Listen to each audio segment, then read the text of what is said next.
ਵਿਰੋਧ ਝੇਲਣਾ ਪੈਂਦਾ ਸੀਗਾ। ਹੁਣ ਕਿਹੋ ਜਿਹੀ ਸਥਿਤੀ ਮਹਿਸੂਸ ਕਰ ਰਹੇ ਹੋ?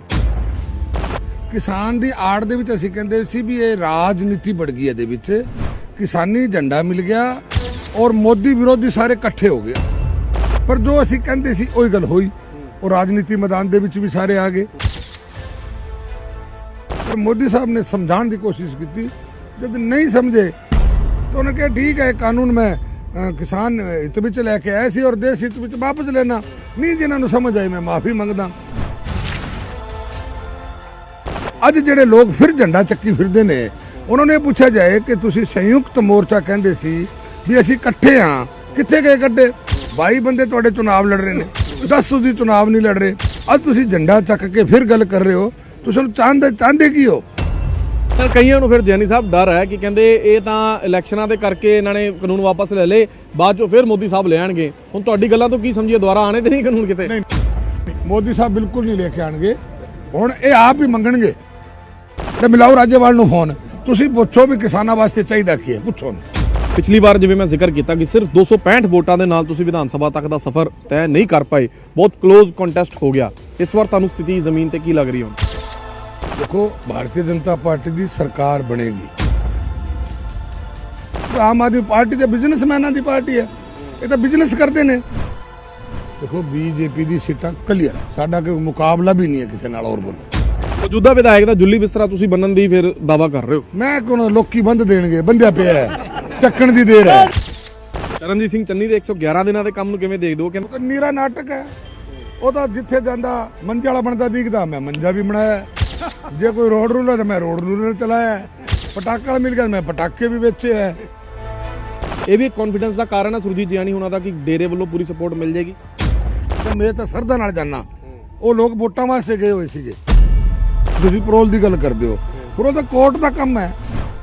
ਲਈ ਬਾਰ-ਬਾਰ ਕਹਿੰਦੇ ਕਿ ਮੈਂ ਕਿਸਾਨਾਂ ਦੇ ਲਾਠੀ ਚਾਰਜ ਨਹੀਂ ਕਰ ਸਕਦਾ ਸੀ, ਇਸ ਕਰਕੇ ਉਹ ਸਥਿਤੀ ਬਣੀ। ਕਹਿੰਦੇ ਮੈਨੂੰ ਇਹ ਮਜਬੂਰ ਕਰਦੇ ਸੀ, ਮੈਂ ਗੋਲੀ ਚਲਾਣਾ, ਮੈਂ ਨਹੀਂ ਚਲਾਣੀ ਸੀਗੀ। ਚੰਨੀ ਨੂੰ ਸ਼ਰਮ ਆਣੀ ਚਾਹੀਦੀ ਹੈ। ਇਹ ਫਾਜ਼ਿਲਕਾ ਆਇਆ ਚੰਨੀ, ਕਿੰਨੇ ਸਾਡੇ ਈਟੀਟੀ ਦੇ ਟੀਚਰਾਂ ਨੂੰ ਤੇ ਕਿੰਨੇ ਅਧਿਆਪਕਾਂ ਨੂੰ ਇਹਨਾਂ ਨੇ ਲਾਠੀਆਂ ਨਾਲ ਮਾਂਜੇ ਸੀਗੇ, ਕਿੱਥੇ ਨਹੀਂ ਮਾਂਜੇ? ਮਾਨਸਾ, ਸੰਗਰੂਰ, ਬਰਨਾਲਾ, ਕਿੰਨੇ ਟੀਚਰਾਂ ਦੇ ਕੁੜੀਆਂ ਤੱਕ ਕੁੱਟੀ। ਉਦੋਂ ਚੰਨੀ ਨੂੰ ਸ਼ਰਮ ਨਹੀਂ ਆਈ? ਜਿਵੇਂ ਕਹਿੰਦੇ ਮੋਦੀ ਸਾਹਿਬ ਜੇ ਰੈਲੀ 'ਚ ਪਹੁੰਚ ਜਾਂਦੇ ਤੇ ਬੜੀਆਂ ਸੌਗਾਤਾਂ ਲੈ ਕੇ ਆਏ ਸੀਗੇ, ਤੁਹਾਨੂੰ ਪਤਾ ਹੋਣਾ ਵੈਸੇ ਕੀ ਸੀਗਾ, ਦੱਸ ਦਿਓ ਸਾਨੂੰ ਵੀ। ਇਹ ਤਾਂ ਪੀੜ ਸੀ ਜੋ ਪਟਾਰਾ ਇੱਥੇ ਖੁੱਲਦਾ, ਤੁਸੀਂ ਖੋਲ ਦਿਓ ਪਟਾਰੇ 'ਚ ਸੀਗਾ ਕੀ? ਉਹਦੇ ਬੜਾ ਕੁਝ ਸੀਗਾ, ਦੱਸੋ। ਬੜਾ ਕੁਝ। ਕਿਸਾਨਾਂ ਦਾ ਕਰਜ਼ਾ ਮਾਫੀ ਸੀ। ਹੋਰ ਬੋਲੋ, ਪੰਜਾਬ ਨੂੰ ਕਰਜ਼ਾ ਮਾਫ ਕਰਨਾ ਸੀ। ਮੈਡੀਕਲ ਕਾਲਜ ਤਾਂ ਦੇਣੀ ਸੀ ਸੁਵਿਧਾ। ਕਿਸਾਨਾਂ ਦੇ ਅੰਦੋਲਨ ਤੋਂ ਬਾਅਦ ਪੰਜਾਬ ਦੇ ਵਿੱਚ ਬੀਜੇਪੀ ਨੂੰ ਕਹਿੰਦੇ ਨੇ ਰਿਵਾਈਵ ਕਰਨਾ ਬੜਾ ਔਖਾ ਹੋ ਰਿਹਾ ਹੈ, ਕੰਮ ਕਰਨਾ ਬੜਾ ਔਖਾ ਹੋ ਰਿਹਾ, ਕਿਉਂਕਿ ਅਕਾਲੀ ਦਲ ਨਾਲ ਵੀ ਗੱਠਜੋੜ ਟੁੱਟ ਗਿਆ ਹੈ ਔਰ ਬੀਜੇਪੀ ਦੀ ਜੋ ਇਸ ਵੇਲੇ ਸਥਿਤੀ ਸੀਗੀ ਕਿਸਾਨ ਅੰਦੋਲਨ ਤੋਂ ਬਾਅਦ, ਉਦੋਂ ਬੀਜੇਪੀ ਲਈ ਔਖਾ। ਪਰ ਬੀਜੇਪੀ ਲਈ ਔਖਾ ਤਾਂ ਹੈ, ਪੰਜਾਬ ਦੇ ਵਿੱਚ ਬੀਜੇਪੀ ਦੇ ਵਰਕਰਾਂ ਦੇ ਲਈ, ਬੀਜੇਪੀ ਦੇ ਲੀਡਰਾਂ ਦੇ ਲਈ ਬੀਜੇਪੀ ਨੂੰ ਆਪਣੀ ਜਗ੍ਹਾ ਵਾਪਸ ਦਿਵਾਉਣਾ ਇਹ ਸਭ ਤੋਂ ਔਖਾ ਹੈ। ਜਿਨ੍ਹਾਂ ਨੇ ਬਹੁਤ ਜ਼ਿਆਦਾ ਕੰਮ ਕੀਤਾ ਉਸੇ ਲੀਡਰ ਨਾਲ ਤੁਹਾਨੂੰ ਮਿਲਾਨ ਜਾ ਰਹੇ ਹਾਂ। ਆ ਗਏ ਨੇਤਾ ਜੀ ਪ੍ਰੋਗਰਾਮ ਦੇ ਵਿੱਚ। ਅੱਜ ਸਾਡੇ ਨਾਲ ਪੰਜਾਬ ਦੇ ਸਾਬਕਾ ਕੈਬਨਿਟ ਮੰਤਰੀ ਸੁਰਜੀਤ ਕੁਮਾਰ ਜਿਆਣੀ ਨੇ। ਜਦੋਂ 3 ਖੇਤੀ ਕਾਨੂੰਨਾਂ ਨੂੰ ਲੈ ਕੇ ਪੰਜਾਬ ਦੇ ਕਿਸਾਨ ਤੇ ਬੀਜੇਪੀ ਸਰਕਾਰ ਔਰ ਕੇਂਦਰ ਸਰਕਾਰ ਦੇ ਵਿੱਚ ਗੱਲਬਾਤ ਚੱਲਦੀ ਸੀਗੀ ਤਾਂ ਇਹ ਸੁਰਜੀਤ ਜਿਆਣੀ ਹੁਣੀ ਮੀਡੀਏਟਰ ਬਣ ਕੇ ਗੱਲਬਾਤ ਕਰਨ ਦੀ ਕੋਸ਼ਿਸ਼ ਕਰਦੇ ਸੀ, ਮਸਲੇ ਹੱਲ ਕਰਾਉਣ ਦੀ ਕੋਸ਼ਿਸ਼ ਕਰ ਰਹੇ ਸੀ। ਇਸੇ ਕਰਕੇ ਮੈਂ ਕਹਿ ਰਿਹਾ ਕਿ ਆਪਾਂ ਕਹਿ ਤੇ ਦਿੰਦੇ ਹਾਂ ਕਿ ਬੀਜੇਪੀ ਲਈ ਸਥਿਤੀ ਜਿਹੜੀ ਹੈ ਇਸ ਵੇਲੇ ਬੜੀ ਔਖੀ ਹੈ। ਉਹ ਔਖੀ ਉਦੋਂ ਹੈ ਜਦੋਂ ਲੀਡਰਾਂ ਲਈ ਇਹ ਮੌਕਾ ਔਖਾ ਬੰਦਾ। ਪਰ ਇੱਕ ਵਾਰ ਫਿਰ ਬੀਜੇਪੀ ਨੇ ਸੁਰਜੀਤ ਕੁਮਾਰ ਜਿਆਣੀ ਹੁਣਾਂ ਨੂੰ ਮੈਦਾਨ ਦੇ ਵਿੱਚ ਉਤਾਰਿਆ। ਫਾਜ਼ਿਲਕਾ ਤੋਂ ਇੱਕ ਵਾਰ ਫਿਰ ਉਮੀਦਵਾਰ ਨੇ। 2017 ਦੇ ਵਿੱਚ ਮਹਿਜ਼ 265 ਵੋਟਾਂ ਦੇ ਨਾਲ ਵਿਧਾਨ ਸਭਾ 'ਚ ਪਹੁੰਚਣ ਤੋਂ ਰਹਿ ਗਏ ਸੀਗੇ ਸੁਰਜੀਤ ਕੁਮਾਰ ਜਿਆਣੀ ਔਰ ਇੱਥੋਂ ਦੀ ਦਵਿੰਦਰ ਘੁਬਾਇਆ ਕਾਂਗਰਸ ਦੇ ਉਮੀਦਵਾਰ ਸੀਗੇ, ਉਹ ਐਮਐਲਏ ਬਣ ਗਏ। ਆ ਗਏ ਨੇਤਾ ਜੀ ਪ੍ਰੋਗਰਾਮ ਦੇ ਵਿੱਚ। ਇੱਕ ਵਾਰ ਸਾਡੇ ਨਾਲ ਨੇ ਸੁਰਜੀਤ ਕੁਮਾਰ ਜਿਆਣੀ ਜੀ। ਜਿਆਣੀ ਜੀ, ਸਵਾਗਤ ਹੈ ਤੁਹਾਡਾ ਦੈਨਿਕ ਸਵੇਰਾ ਟੀਵੀ ਤੇ। ਜਿਵੇਂ ਮੈਂ ਜ਼ਿਕਰ ਕੀਤਾ ਕਿ ਆਪਾਂ ਕਹਿ ਦਿੰਦੇ ਹਾਂ ਕਿ ਬੀਜੇਪੀ ਲਈ ਬੜਾ ਔਖਾ ਹੋ ਗਿਆ, ਦੁਬਾਰਾ ਆਪਣੀ ਜ਼ਮੀਨ ਤਾਂ ਤਿਆਰ ਕਰਨੀ ਹੈ, ਪਰ ਮੈਨੂੰ ਲੱਗਦਾ ਕਿ ਲੀਡਰਾਂ ਤੇ ਜ਼ਿਆਦਾ ਪ੍ਰੈਸ਼ਰ ਬਣਿਆ। ਤੁਹਾਡੇ ਵਰਗੇ ਲੀਡਰਾਂ ਤੇ ਜ਼ਿਆਦਾ ਪ੍ਰੈਸ਼ਰ ਰਿਹਾ। ਤੁਸੀਂ 1.5 ਸਾਲ ਤੁਹਾਨੂੰ ਕਦੀ ਕੇਂਦਰ ਸਰਕਾਰ ਨਾਲ ਗੱਲਬਾਤ ਕਰਨੀ, ਕਦੀ ਇੱਥੇ ਵਿਰੋਧ ਝੇਲਣਾ ਪੈਂਦਾ ਸੀਗਾ। ਹੁਣ ਕਿਹੋ ਜਿਹੀ ਸਥਿਤੀ ਮਹਿਸੂਸ ਕਰ ਰਹੇ ਹੋ? ਦੇਖੋ, ਜੋ ਅਸੀਂ ਕਹਿੰਦੇ ਸੀਗੇ ਗੱਲਾਂ ਉਹੀ ਹੋਈਆਂ। ਜਦੋਂ ਅਸੀਂ ਉਦੋਂ ਗੱਲ ਕਹਿੰਦੇ ਸੀ ਤਾਂ ਸਾਰੇ ਕਹਿੰਦੇ ਵੀ ਇਹ ਕਿਸਾਨਾਂ ਨੂੰ ਬਦਨਾਮ ਕਰਦੇ ਆ। ਮੈਂ ਨਿਰੋਲ ਕਿਸਾਨ ਹਾਂ। ਅਸੀਂ ਹਮੇਸ਼ਾ ਕਿਸਾਨਾਂ ਨੂੰ ਅੰਨਦਾਤਾ ਕਿਹਾ ਹੈ ਔਰ ਕਿਸਾਨ ਅੰਨਦਾਤਾ ਹੈ। ਕਿਸਾਨ ਦੀ ਆੜ ਦੇ ਵਿੱਚ ਅਸੀਂ ਕਹਿੰਦੇ ਸੀ ਵੀ ਇਹ ਰਾਜਨੀਤੀ ਵੜ ਗਈ, ਇਹਦੇ ਵਿੱਚ ਕਿਸਾਨੀ ਝੰਡਾ ਮਿਲ ਗਿਆ ਔਰ ਮੋਦੀ ਵਿਰੋਧੀ ਸਾਰੇ ਇਕੱਠੇ ਹੋ ਗਏ। ਅਸੀਂ ਇਹ ਗੱਲ ਕਹਿੰਦੇ ਹੁੰਦੇ ਸੀ। ਔਰ ਇਹਦੇ ਵਿੱਚ ਕਾਮਰੇਡ ਵੀ ਹੈ ਔਰ ਜਿਹੜੇ ਇਸ ਚੀਜ਼ ਨੂੰ ਸੰਘਰਸ਼ ਨੂੰ ਜਿਹੜਾ ਹੈ ਵਿਰਾਮ ਨਹੀਂ ਦੇਣਾ ਚਾਹੁੰਦੇ, ਕਿਸਾਨ ਹਿੱਤ ਦੀ ਗੱਲ ਨਹੀਂ ਕਰਦੇ। ਇਹ ਜਦੋਂ ਅਸੀਂ ਗੱਲ ਕਹਿੰਦੇ ਸੀ ਤੇ ਮੀਡੀਆ ਵੀ ਔਰ ਲੋਕ ਵੀ ਇਹ ਕਹਿੰਦੇ ਸੀ ਕਿ ਵੀ ਇਹ ਕਿਸਾਨਾਂ ਨੂੰ ਬਦਨਾਮ ਕਰਦੇ ਨੇ। ਅਸੀਂ ਕਿਸਾਨਾਂ ਨੂੰ ਕਦੇ ਬਦਨਾਮ ਦੀ ਨਹੀਂ, ਕਿਸਾਨ ਤਾਂ ਅੰਨਦਾਤਾ ਇਹ ਕਹਿੰਦੇ ਸੀਗੇ, ਪਰ ਜੋ ਅਸੀਂ ਕਹਿੰਦੇ ਸੀ ਉਹੀ ਗੱਲ ਹੋਈ। ਉਹ ਰਾਜਨੀਤੀ ਮੈਦਾਨ ਦੇ ਵਿੱਚ ਵੀ ਸਾਰੇ ਆ ਗਏ ਔਰ ਉਹ ਸਾਰੇ ਜਿਸ ਤਰ੍ਹਾਂ ਦੀ ਗੱਲ ਅਸੀਂ ਕਹਿੰਦੇ ਵੀ ਇਹਦੇ ਵਿੱਚ ਕੁਝ ਸ਼ਰਾਰਤੀ ਅੰਸਰ ਵੜ ਗਏ। ਅਸੀਂ ਇਹ ਵੀ ਕਹਿੰਦੇ ਸ਼ਰਾਰਤੀ, ਉਹ ਸ਼ਰਾਰਤੀ ਅੰਸਰ ਕੌਣ ਨੇ? ਕਿਸਾਨ ਸ਼ਰਾਰਤੀ ਅੰਸਰ ਨਹੀਂ ਹੈ। ਬੜੇ ਬਾਜ਼ਾਰ ਦੇ ਵਿੱਚ ਲੀਚਿੰਗ ਕਰਨਾ ਔਰ ਇੱਕ ਐਮਐਲਏ ਦੇ ਕੱਪੜੇ ਪਾੜ ਦੇਣਾ, ਗੱਡੀਆਂ ਦੇ ਸ਼ੀਸ਼ੇ ਤੋੜ ਦੇਣਾ ਔਰ ਅਪਸ਼ਬਦ ਬੋਲਣਾ, ਉਹ ਕੌਣ ਹੋ ਸਕਦੇ ਨੇ? ਤੁਸੀਂ ਦੱਸੋ। ਮੈਂ ਲੋਕਾਂ ਨੂੰ ਕਹਿੰਦਾ ਵੀ ਤੁਸੀਂ ਕੀ ਕਹੋਗੇ? ਜਿਹੜਾ ਡੰਡੇ ਚੱਕ ਕੇ ਲੜਾਈ ਨੂੰ ਤਾਰੂ ਹੋ ਜੇ, ਅਪਸ਼ਬਦ ਬੋਲੇ ਜਾਂ ਮਤਲਬ ਇਸ ਤਰ੍ਹਾਂ ਦੀ ਗੱਲ ਕਰੇ। ਦੇਸ਼ ਦੇ ਪ੍ਰਧਾਨ ਮੰਤਰੀ ਵਾਸਤੇ ਕਿੰਨੇ ਅਪਸ਼ਬਦ ਬੋਲੇ ਗਏ ਔਰ ਦੇਸ਼ ਦੇ ਪ੍ਰਧਾਨ ਮੰਤਰੀ ਨੇ ਕਦੇ ਵੀ ਇਹ ਨਹੀਂ ਸੋਚਿਆ, ਹਮੇਸ਼ਾ ਸੋਚਿਆ ਕਿ ਇਹ ਲੋਕ ਮੇਰੇ ਨੇ। ਠੀਕ ਹੈ, ਅਸੀਂ ਇੱਕ ਅੱਛੀ ਚੀਜ਼ ਲੈ ਕੇ ਆਏ ਹਾਂ, ਲੋਕਾਂ ਨੂੰ ਸਮਝ ਆ ਜਾਏਗੀ। ਇਸ ਕਰਕੇ ਪ੍ਰਧਾਨ ਮੰਤਰੀ ਡਿਲੇ ਕਰਾ ਰਹੇ ਸੀ। ਔਰ ਮਤਲਬ ਭਾਰਤੀ ਜਨਤਾ ਪਾਰਟੀ ਕੋਈ ਵੋਟ ਦੀ ਰਾਜਨੀਤੀ ਨਹੀਂ ਕਰਦੀ। ਅਗਰ ਵੋਟ ਦੀ ਰਾਜਨੀਤੀ ਕਰਦੀ ਥੋੜਾ ਜਿਹਾ ਵਿਰੋਧ ਨਾਲ ਵਾਪਸ ਲੈ ਲੈਣਾ ਸੀ, ਕਿਹੜੀ ਗੱਲ ਸੀ? ਪਰ ਸਮਝਾਉਣ ਦੀ ਕੋਸ਼ਿਸ਼ ਕੀਤੀ ਵੀ ਇਹ ਕਾਨੂੰਨੀ ਇਹ ਸੁਵਿਧਾ ਹੈ ਔਰ ਕੋਈ ਇੱਕ ਰਾਤ ਦੇ ਵਿੱਚ ਨਹੀਂ ਲੈ ਕੇ ਆਏ। 25 ਸਾਲ ਤੋਂ ਇਹਦੇ ਵਿੱਚ ਕੋਹਕ ਹੋ ਰਿਹਾ ਹੈ। ਅੱਜ ਕਣਕ ਔਰ ਝੋਨਾ ਜਿਹੜਾ ਸੀ ਐਮਐਸਪੀ ਸਾਡੇ ਪੰਜਾਬ 'ਚ ਫੁੱਲ ਐਮਐਸਪੀ ਹੈ ਔਰ ਕਣਕ ਔਰ ਝੋਨੇ ਤੋਂ ਅਸੀਂ ਬਾਹਰ ਆਉਣਾ ਚਾਹੁੰਦੇ ਹਾਂ। ਅਸੀਂ ਝੋਨਾ ਲਾਉਂਦੇ ਹਾਂ, ਸਾਡੀ ਜ਼ਮੀਨਾਂ ਦਾ ਪਾਣੀ ਥੱਲੇ ਚਲਾ ਗਿਆ ਔਰ ਕਣਕ ਇੰਨੀ ਕਿ ਪੈਦਾ ਹੋ ਗਈ ਕਿ 7 ਸਾਲ ਦਾ ਸਟਾਕ ਅੱਜ ਪਿਆ ਹੈ ਔਰ ਬਾਹਰ ਸਾਡੀਆਂ ਕਣਕਾਂ ਸੜੀ ਜਾਂਦੀਆਂ, ਗਲੀ ਜਾਂਦੀਆਂ। ਲੱਖਾਂ ਹਜ਼ਾਰਾਂ ਕਰੋੜ ਦਾ ਰੁਪਈਆ ਦਾ, ਕਰੋੜਾਂ ਰੁਪਈਆ ਦਾ ਜਿਹੜਾ ਨੁਕਸਾਨ ਹੁੰਦਾ ਹੈ ਉਹ ਕਿਸੇ ਮੁੱਖ ਮੰਤਰੀ, ਕਿਸੇ ਪ੍ਰਧਾਨ ਮੰਤਰੀ ਜੇਬ ਚੋਂ ਨਹੀਂ ਜਾਂਦਾ, ਉਹ ਸਾਡੇ ਲੋਕਾਂ ਤੇ ਵਜਨ ਪੈਂਦਾ ਹੈ। ਤਾਂ ਇਸ ਕਰਕੇ ਇਸ ਚੱਕਰ ਤੋਂ ਬਾਹਰ ਨਿਕਲਣ ਵਾਸਤੇ ਮੋਦੀ ਸਾਹਿਬ ਨੇ ਇਹ ਯੋਜਨਾ ਲਾਗੂ ਕੀਤੀ ਸੀਗੀ, ਦਮ ਰੱਖ ਕੇ ਕੀਤੀ ਸੀ। ਕਾਂਗਰਸ ਤਾਂ ਮਾੜੀ ਜਿਹੀ ਗੱਲ ਦੇ ਵਿੱਚ ਹਿਲ ਜਾਂਦੀ ਹੈ, ਕੋਈ ਯੋਜਨਾ ਬਣਾ ਨਹੀਂ ਸਕਦੀ। 4 ਬੰਦੇ ਮੁਰਦਾਬਾਦ ਕਹਿ ਦੇਣ ਤਾਂ ਵੀ ਪਿੱਛੇ ਹਟ ਜਾਂਦੇ ਨੇ। ਪਰ ਮੋਦੀ ਸਾਹਿਬ ਨੇ ਸਮਝਾਉਣ ਦੀ ਕੋਸ਼ਿਸ਼ ਕੀਤੀ।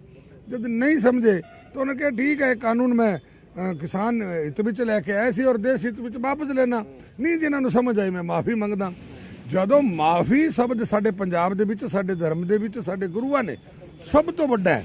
ਇਨਸਾਨ ਤੋਂ ਗਲਤੀ ਹੋ ਜੇ ਔਰ ਗੁਰਪੁਰਬ ਕੇ ਦਿਨ ਕੀਤੀ ਔਰ ਉਸ ਦਿਨ ਕਹਿ ਦਿੰਦਾ ਵੀ ਚਲੋ ਠੀਕ ਹੈ ਮੈਂ ਮਾਫੀ ਮੰਗਦਾ, ਉਹਦੇ ਬਾਅਦ ਸੰਘਰਸ਼ ਕਿਸ ਚੀਜ਼ ਦਾ ਰਹਿ ਜਾਂਦਾ ਹੈ? ਅੱਜ ਜਿਹੜੇ ਲੋਕ ਫਿਰ ਝੰਡਾ ਚੱਕੀ ਫਿਰਦੇ ਨੇ, ਉਹਨਾਂ ਨੂੰ ਇਹ ਪੁੱਛਿਆ ਜਾਏ ਕਿ ਤੁਸੀਂ ਸੰਯੁਕਤ ਮੋਰਚਾ ਕਹਿੰਦੇ ਸੀ ਵੀ ਅਸੀਂ ਇਕੱਠੇ ਹਾਂ, ਕਿੱਥੇ ਗਏ ਇਕੱਠੇ?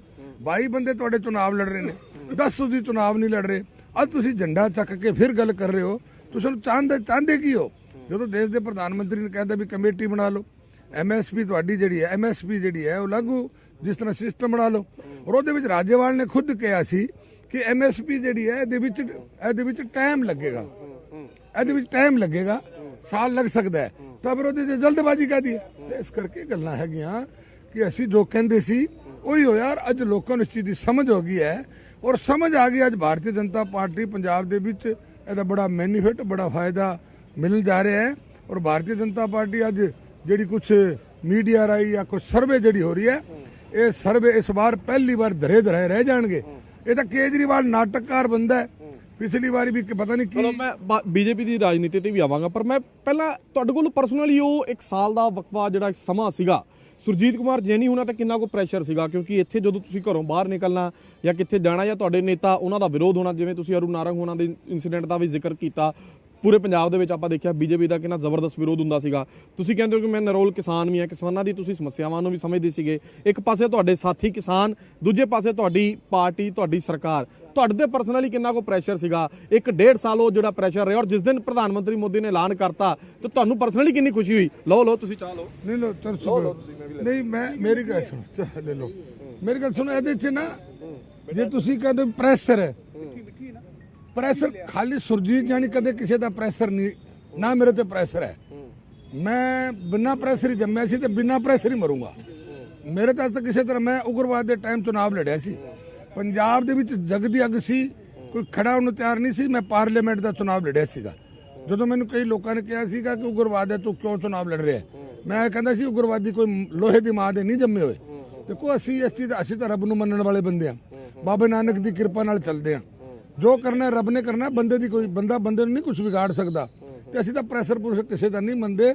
ਅਸੀਂ ਤਾਂ ਜੋ ਜਾਇਜ਼ ਗੱਲ ਹੈ ਉਹ ਕਰਦੇ ਆ। ਅਸੀਂ ਰਾਜਨੀਤੀ ਸੇਵਾ ਦੀ ਰਾਜਨੀਤੀ ਕਰਦੇ ਆ, ਨਾ ਕਿ ਬਿਜ਼ਨਸ ਦੀ ਰਾਜਨੀਤੀ। ਤੁਹਾਨੂੰ ਲੱਗਦਾ ਕਿ ਜਿਹੜੇ 3 ਖੇਤੀ ਕਾਨੂੰਨ ਸੀਗੇ ਉਸ ਵੇਲੇ, ਉਦੋਂ ਪੰਜਾਬ ਦੇ ਨੇਤਾਵਾਂ ਦੇ ਨਾਲ ਗੱਲਬਾਤ ਕਰ ਲੈਣੀ ਚਾਹੀਦੀ ਸੀ? ਕੇਂਦਰ ਸਰਕਾਰ ਨੂੰ ਥੋੜਾ ਹੋਰ ਫੀਡਬੈਕ ਕਲੀਅਰ ਹੋ ਜਾਂਦਾ। ਮੈਨੂੰ ਇੱਕ ਨਹੀਂ ਸਮਝ ਆਈ ਮੀਡੀਆ ਵੀ ਕਹਿੰਦਾ ਹੈ ਕਾਨੂੰਨ ਹੈ ਕਿ ਕਾਨੂੰਨ ਕਿਹਨੂੰ ਕਹਿੰਦੇ ਹੋ, ਕਾਨੂੰਨ ਕਿਹਨੂੰ ਕਹਿੰਦੇ ਹੋ? ਇੱਕ ਸੁਵਿਧਾ ਸੀ ਉਹ ਕਾਨੂੰਨ ਹੁੰਦਾ ਤੁਹਾਨੂੰ ਫੋਰਸਲੀ ਹੋਵੇ ਵੀ ਤੁਸੀਂ ਆ ਚੀਜ਼ ਨਹੀਂ ਕਰ ਸਕਦੇ, ਉਹ ਤਾਂ ਹੈ ਕਾਨੂੰਨ। ਔਰ ਤੁਹਾਨੂੰ ਇੱਕ ਪੈਰਲਲ ਰਸਤਾ ਮਿਲਦਾ ਹੋਵੇ ਵੀ ਤੁਸੀਂ ਠੀਕ ਹੈ, ਤੁਸੀਂ ਮੰਡੀ ਤੁਸੀਂ ਬਾਹਰ ਵੇਚੋ ਅੰਦਰ ਵੇਚੋ, ਤੁਹਾਡੀ ਮਰਜ਼ੀ ਹੈ ਜੋ ਕਰੋ। ਅਜੇ ਵੀ ਕਹਿੰਦੇ ਕਿ ਉਹ ਠੀਕ ਸੀਗੇ, ਕਾਨੂੰਨ ਹੋਣੇ ਚਾਹੀਦੇ ਸੀਗੇ। ਜ਼ਰੂਰੀ ਹੈ। ਅੱਜ ਦੇਖੋ ਗੱਲ ਮੇਰੀ ਸੁਣ ਲਓ, ਇਹ ਕਾਨੂੰਨ ਹੋਣੇ ਚਾਹੀਦੇ ਆ, ਕੱਲ ਨੂੰ ਫਿਰ ਆਣਗੇ ਇਹੀ ਲੋਕ ਲੈ ਕੇ ਆਣਗੇ। ਇਹ ਜਿਹੜੇ ਕਿਸਾਨ ਜਥੇਬੰਦੀਆਂ ਨਾ ਜੀ, ਇਹਨਾਂ ਦੇ ਵਿੱਚ ਮੈਂ ਵੀ ਰਿਹਾ, ਮੈਂ ਵੀ ਕਿਸਾਨ ਜਥੇਬੰਦੀਆਂ ਦੇ ਵਿੱਚ ਕੰਮ ਕਰਦਾ ਰਿਹਾ। ਇਹ ਰਾਜੇਵਾਲ ਨੂੰ ਪੁੱਛੋ ਕੀ ਮੰਗਦੇ ਸੀ? ਇਹ ਮੰਗਦੇ ਵੀ ਕਿਸਾਨ ਨੂੰ ਆਜ਼ਾਦ ਕਰਤਾ ਜਾਵੇ, ਅਸੀਂ ਮਰ ਜੇ ਉੱਥੇ ਫਸਲ ਵੇਚ ਦਈਏ। ਤੇ ਮੋਦੀ ਸਾਹਿਬ ਨੇ ਕੀ ਕੀਤਾ ਵੀ ਠੀਕ ਹੈ ਆਜ਼ਾਦ ਕੀਤੇ, ਨਾ ਵੇਚਣ 'ਚ ਟੈਕਸ ਨਾ ਲੈਣ 'ਚ ਟੈਕਸ, ਕੋਈ ਟੈਕਸ ਨਹੀਂ ਹੈ। ਇਹ ਲੋਕੀ ਕਹਿੰਦੇ ਸੜਕਾਂ ਕਿੱਥੋਂ ਬਣ ਗਿਆ? ਉਹ ਤੁਸੀਂ ਸੜਕਾਂ ਨਾਲ ਸਿਰ ਫੋੜਨਾ, ਸੜਕਾਂ ਸੈਂਟਰ ਬਣਾਈ ਜਾਂਦੀ ਹੈ। ਜੇ ਕਿਸਾਨ ਦੇ ਘਰ ਪੈਸਾ ਜਾਏਗਾ ਤਾਂ ਕੱਚੇ 'ਚ ਚੱਲੂਗਾ। ਅੱਜ ਅਸੀਂ ਕਰਜ਼ੇ ਦੇ ਵਿੱਚ ਹਾਂ ਤੇ ਕਰਜ਼ੇ ਦੇ ਵਿੱਚ ਅਸੀਂ ਕਰਜ਼ੇ ਤੋਂ ਬਾਹਰ ਆਵਾਂਗੇ, ਸਾਡੀ ਆਮਦਨ ਜ਼ਿਆਦਾ ਹੋਏਗੀ। ਸੋ ਸੜਕਾਂ ਦਾ ਅਟਲ ਕਈਆਂ ਨੂੰ ਫਿਰ ਜੈਨੀ ਸਾਹਿਬ ਡਰ ਹੈ ਕਿ ਕਹਿੰਦੇ ਇਹ ਤਾਂ ਇਲੈਕਸ਼ਨਾਂ ਦੇ ਕਰਕੇ ਇਹਨਾਂ ਨੇ ਕਾਨੂੰਨ ਵਾਪਸ ਲੈ ਲਏ, ਬਾਅਦ ਚੋਂ ਫਿਰ ਮੋਦੀ ਸਾਹਿਬ ਲੈ ਆਣਗੇ। ਹੁਣ ਤੁਹਾਡੀ ਗੱਲਾਂ ਤੋਂ ਕੀ ਸਮਝੀਏ, ਦੁਬਾਰਾ ਆਣੇ ਤੇ ਨਹੀਂ ਕਾਨੂੰਨ ਕਿਤੇ? ਨਹੀਂ ਮੋਦੀ ਸਾਹਿਬ ਬਿਲਕੁਲ ਨਹੀਂ ਲੈ ਕੇ ਆਣਗੇ। ਹੁਣ ਇਹ ਆਪ ਹੀ ਮੰਗਣਗੇ। ਇਹ ਜਿਹੜੇ ਵਿਰੋਧ ਕਰਦੇ ਸੀ ਨਾ, ਹੁਣ ਮੈਂ ਤੁਸੀਂ ਤੁਹਾਡੇ ਰਾਹੀਂ ਮੈਂ ਪੁੱਛ ਲੈਣਾ, ਲੈ ਮਿਲਾਓ ਰਾਜੇਵਾਲ ਨੂੰ ਫੋਨ, ਤੁਸੀਂ ਪੁੱਛੋ ਵੀ ਕਿਸਾਨਾਂ ਵਾਸਤੇ ਚਾਹੀਦਾ ਕੀ ਹੈ, ਪੁੱਛੋ ਨੂੰ। ਇਹ ਕੋਈ ਨਹੀਂ ਪੁੱਛਦਾ ਵੀ ਪੁੱਛੋ ਤਾਂ ਸਰੀ ਵੀ ਕਿਸਾਨਾਂ ਵਾਸਤੇ ਕੀ ਚਾਹੀਦਾ ਹੈ। ਅੱਜ ਤੱਕ ਕੋਈ ਗੱਲ ਨਹੀਂ ਕੀਤੀ ਉਹਨੂੰ। ਆ ਮੈਨੂੰ ਮਿਲਾਓ ਤਾਂ ਸੀ, ਤੁਸੀਂ ਕਦੇ ਪੁੱਛਿਆ ਉਹਨੂੰ ਵੀ ਦੱਸੋ ਜੀ ਇਹ ਤਾਂ ਕਾਨੂੰਨ ਮੋਦੀ ਨੇ ਵਾਪਸ ਲੈ ਲਿਆ, ਪਰ ਤੁਸੀਂ ਦੱਸੋ ਕਰਨਾ ਕੀ ਚਾਹੀਦਾ? ਪੁੱਛੋ ਤਾਂ ਸਹੀ। ਅੱਜ ਤੱਕ ਕਿਸੇ ਨੇ ਨਹੀਂ ਪੁੱਛਿਆ ਵੀ ਤੁਸੀਂ ਇੱਕੋ ਹੀ ਗੱਲ ਕਹੀ ਵੀ ਕਾਨੂੰਨ ਵਾਪਸ ਲਿਓ, ਵਾਪਸ ਲਿਓ। ਇਹ ਤਾਂ ਮੁੱਛ ਦਾ ਸਵਾਲ ਸੀਗਾ, ਕਾਨੂੰਨ ਸੀ ਕਿਤੇ। ਅੱਜ ਤੁਸੀਂ ਉਹਨੂੰ ਕੋਈ ਕਿਸਾਨ ਜਥੇਬੰਦੀਆਂ ਨੇ ਪੁੱਛਦਾ ਕਿ ਤੁਸੀਂ ਦੱਸੋ ਕਿਸਾਨਾਂ ਵਾਸਤੇ ਕੀ ਚਾਹੀਦਾ ਕੀ ਹੈ, ਪੁੱਛੋ ਹੁਣੇ ਪੁੱਛੋ। ਜੇ 10 ਹੀ ਦੇਣ ਤਾਂ ਪੁੱਛ ਲਾਂਗੇ ਆਪਾਂ ਉਹਨਾਂ ਨੂੰ ਵੀ। ਕਦੇ ਨਹੀਂ ਪੁੱਛਦੇ ਤੁਸੀਂ, ਜ਼ਰੂਰਤ ਹੀ ਨਹੀਂ ਹੈ ਮੀਡੀਆ ਦੀ ਉਹ ਗੱਲ ਪੁੱਛ ਲੈਵੇ। ਮੀਡੀਆ ਦਾ ਸਾਡੇ ਫਿਰ ਜਿਹੜੀ ਚੀਜ਼ ਸਾਨੂੰ ਨਹੀਂ ਚਾਹੀਦੀ ਸੀ ਤੁਸੀਂ ਲੈਂਦੀ ਕਿਉਂ? ਕੀ ਨਹੀਂ ਚਾਹੀਦਾ? ਇਹੀ ਕਹਿੰਦੇ ਨਹੀਂ ਚਾਹੀਦੀ ਸੀ ਕਿ ਤੁਹਾਨੂੰ ਤਿੰਨ। ਉਹਨਾਂ ਦਾ ਮੈਨੂਫੈਸਟੋ ਦੇਖੋ, ਉਹਨਾਂ ਦੀ ਮੰਗ ਦੇਖੋ ਕੀ ਸੀਗੀ। ਇਹੀ ਤਾਂ ਮੰਗਦੇ ਸੀ ਉਹ, ਅੱਜ ਤਾਂ ਮੰਗ ਸੀ ਇਹਨਾਂ ਦੀ। ਮੈਂ ਇਹਨਾਂ ਦੇ ਵਿੱਚ ਰਿਹਾ, ਇਹ ਮੰਗਦੇ ਹੀ ਆ ਸੀ ਜੀ। ਮੈਂ ਚਲੋ ਨਹੀਂ ਮੰਗਦੇ ਸੀ ਤੇ ਰਾਜੇਵਾਲ ਨੂੰ ਪੁੱਛੋ 1450 ਕਿਸਾਨ 5-5 ਕਿਲੋ ਗੱਠੜੀ ਕਣਕ ਦੀ ਸਿਰ ਤੇ ਲੈ ਕੇ ਹਿਮਾਚਲ ਕਾਹਦੇ ਵਾਸਤੇ ਗਿਆ ਸੀ? 40 ਦਿਨ ਕਾਹਦੇ ਵਾਸਤੇ ਅੰਦਰ? ਕਹਿੰਦੇ ਹੁਣ ਆਪਾਂ ਸਿਆਸੀ ਦਲ ਬਣਾ ਲਿਆ, ਆਪਾਂ ਸਰਕਾਰ ਬਣਾਵਾਂਗੇ, ਆਪਾਂ ਆਪਣੇ ਮਸਲੇ ਆਪ ਹੱਲ ਕਰ ਲਾਂਗੇ, ਸਰਕਾਰ ਬਣ ਜੂ ਉਹਨਾਂ ਦੀ। ਦੇਖੋ ਗੱਲ ਸੁਣ, ਇਹ ਤਾਂ ਦੱਸਣ ਦੀ ਲੋੜ ਨਹੀਂ।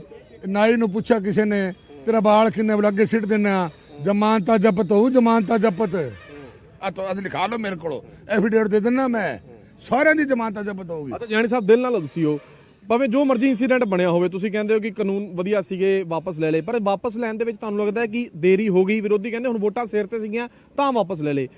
ਤੁਸੀਂ ਪਰਸਨਲੀ ਦੱਸਿਓ ਕਿ ਇਹ ਦੇਰੀ ਹੋਈ, ਜੇ ਫੈਸਲਾ ਲੈਣਾ ਹੀ ਸੀਗਾ, ਵਾਪਸ ਕਰਨਾ ਹੀ ਸੀਗਾ ਤੇ ਆਪਾਂ ਪਹਿਲਾਂ ਵਾਪਸ ਕਰ ਲੈਂਦੇ। 700 ਕਿਸਾਨਾਂ ਦੇ ਸ਼ਹੀਦ ਹੁੰਦਾ ਜਾਂ ਜੋ 700 ਕਿਸਾਨਾਂ ਦੀ ਮੌਤ ਹੋਈ ਉਹਦਾ ਜ਼ਿਕਰ ਬਾਰ-ਬਾਰ ਵਿਰੋਧੀ ਕਰਦੇ ਨੇ ਕਿ ਉਹ ਮੌਤਾਂ ਹੋਣ ਹੀ ਨਾ ਦਿੰਦੇ।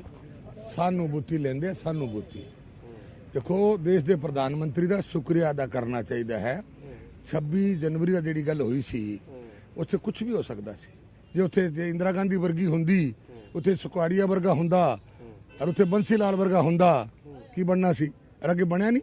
ਇਸ ਤੋਂ ਪਹਿਲਾਂ ਕਦੇ ਵੀ ਧਰਨਾ ਜਲੂਸ ਸਮਾਪਤ ਹੋਇਆ ਸੀ ਉਹ ਗੋਲੀ ਤੇ ਲਾਠੀ ਬੰਦੂਕਾਂ ਨਾਲ ਹੋਇਆ ਸੀ। ਪਹਿਲੀ ਵਾਰ ਦੇਸ਼ ਦੇ ਪ੍ਰਧਾਨ ਮੰਤਰੀ ਨੇ ਮਾਫੀ ਮੰਗ ਕੇ ਕੀਤਾ।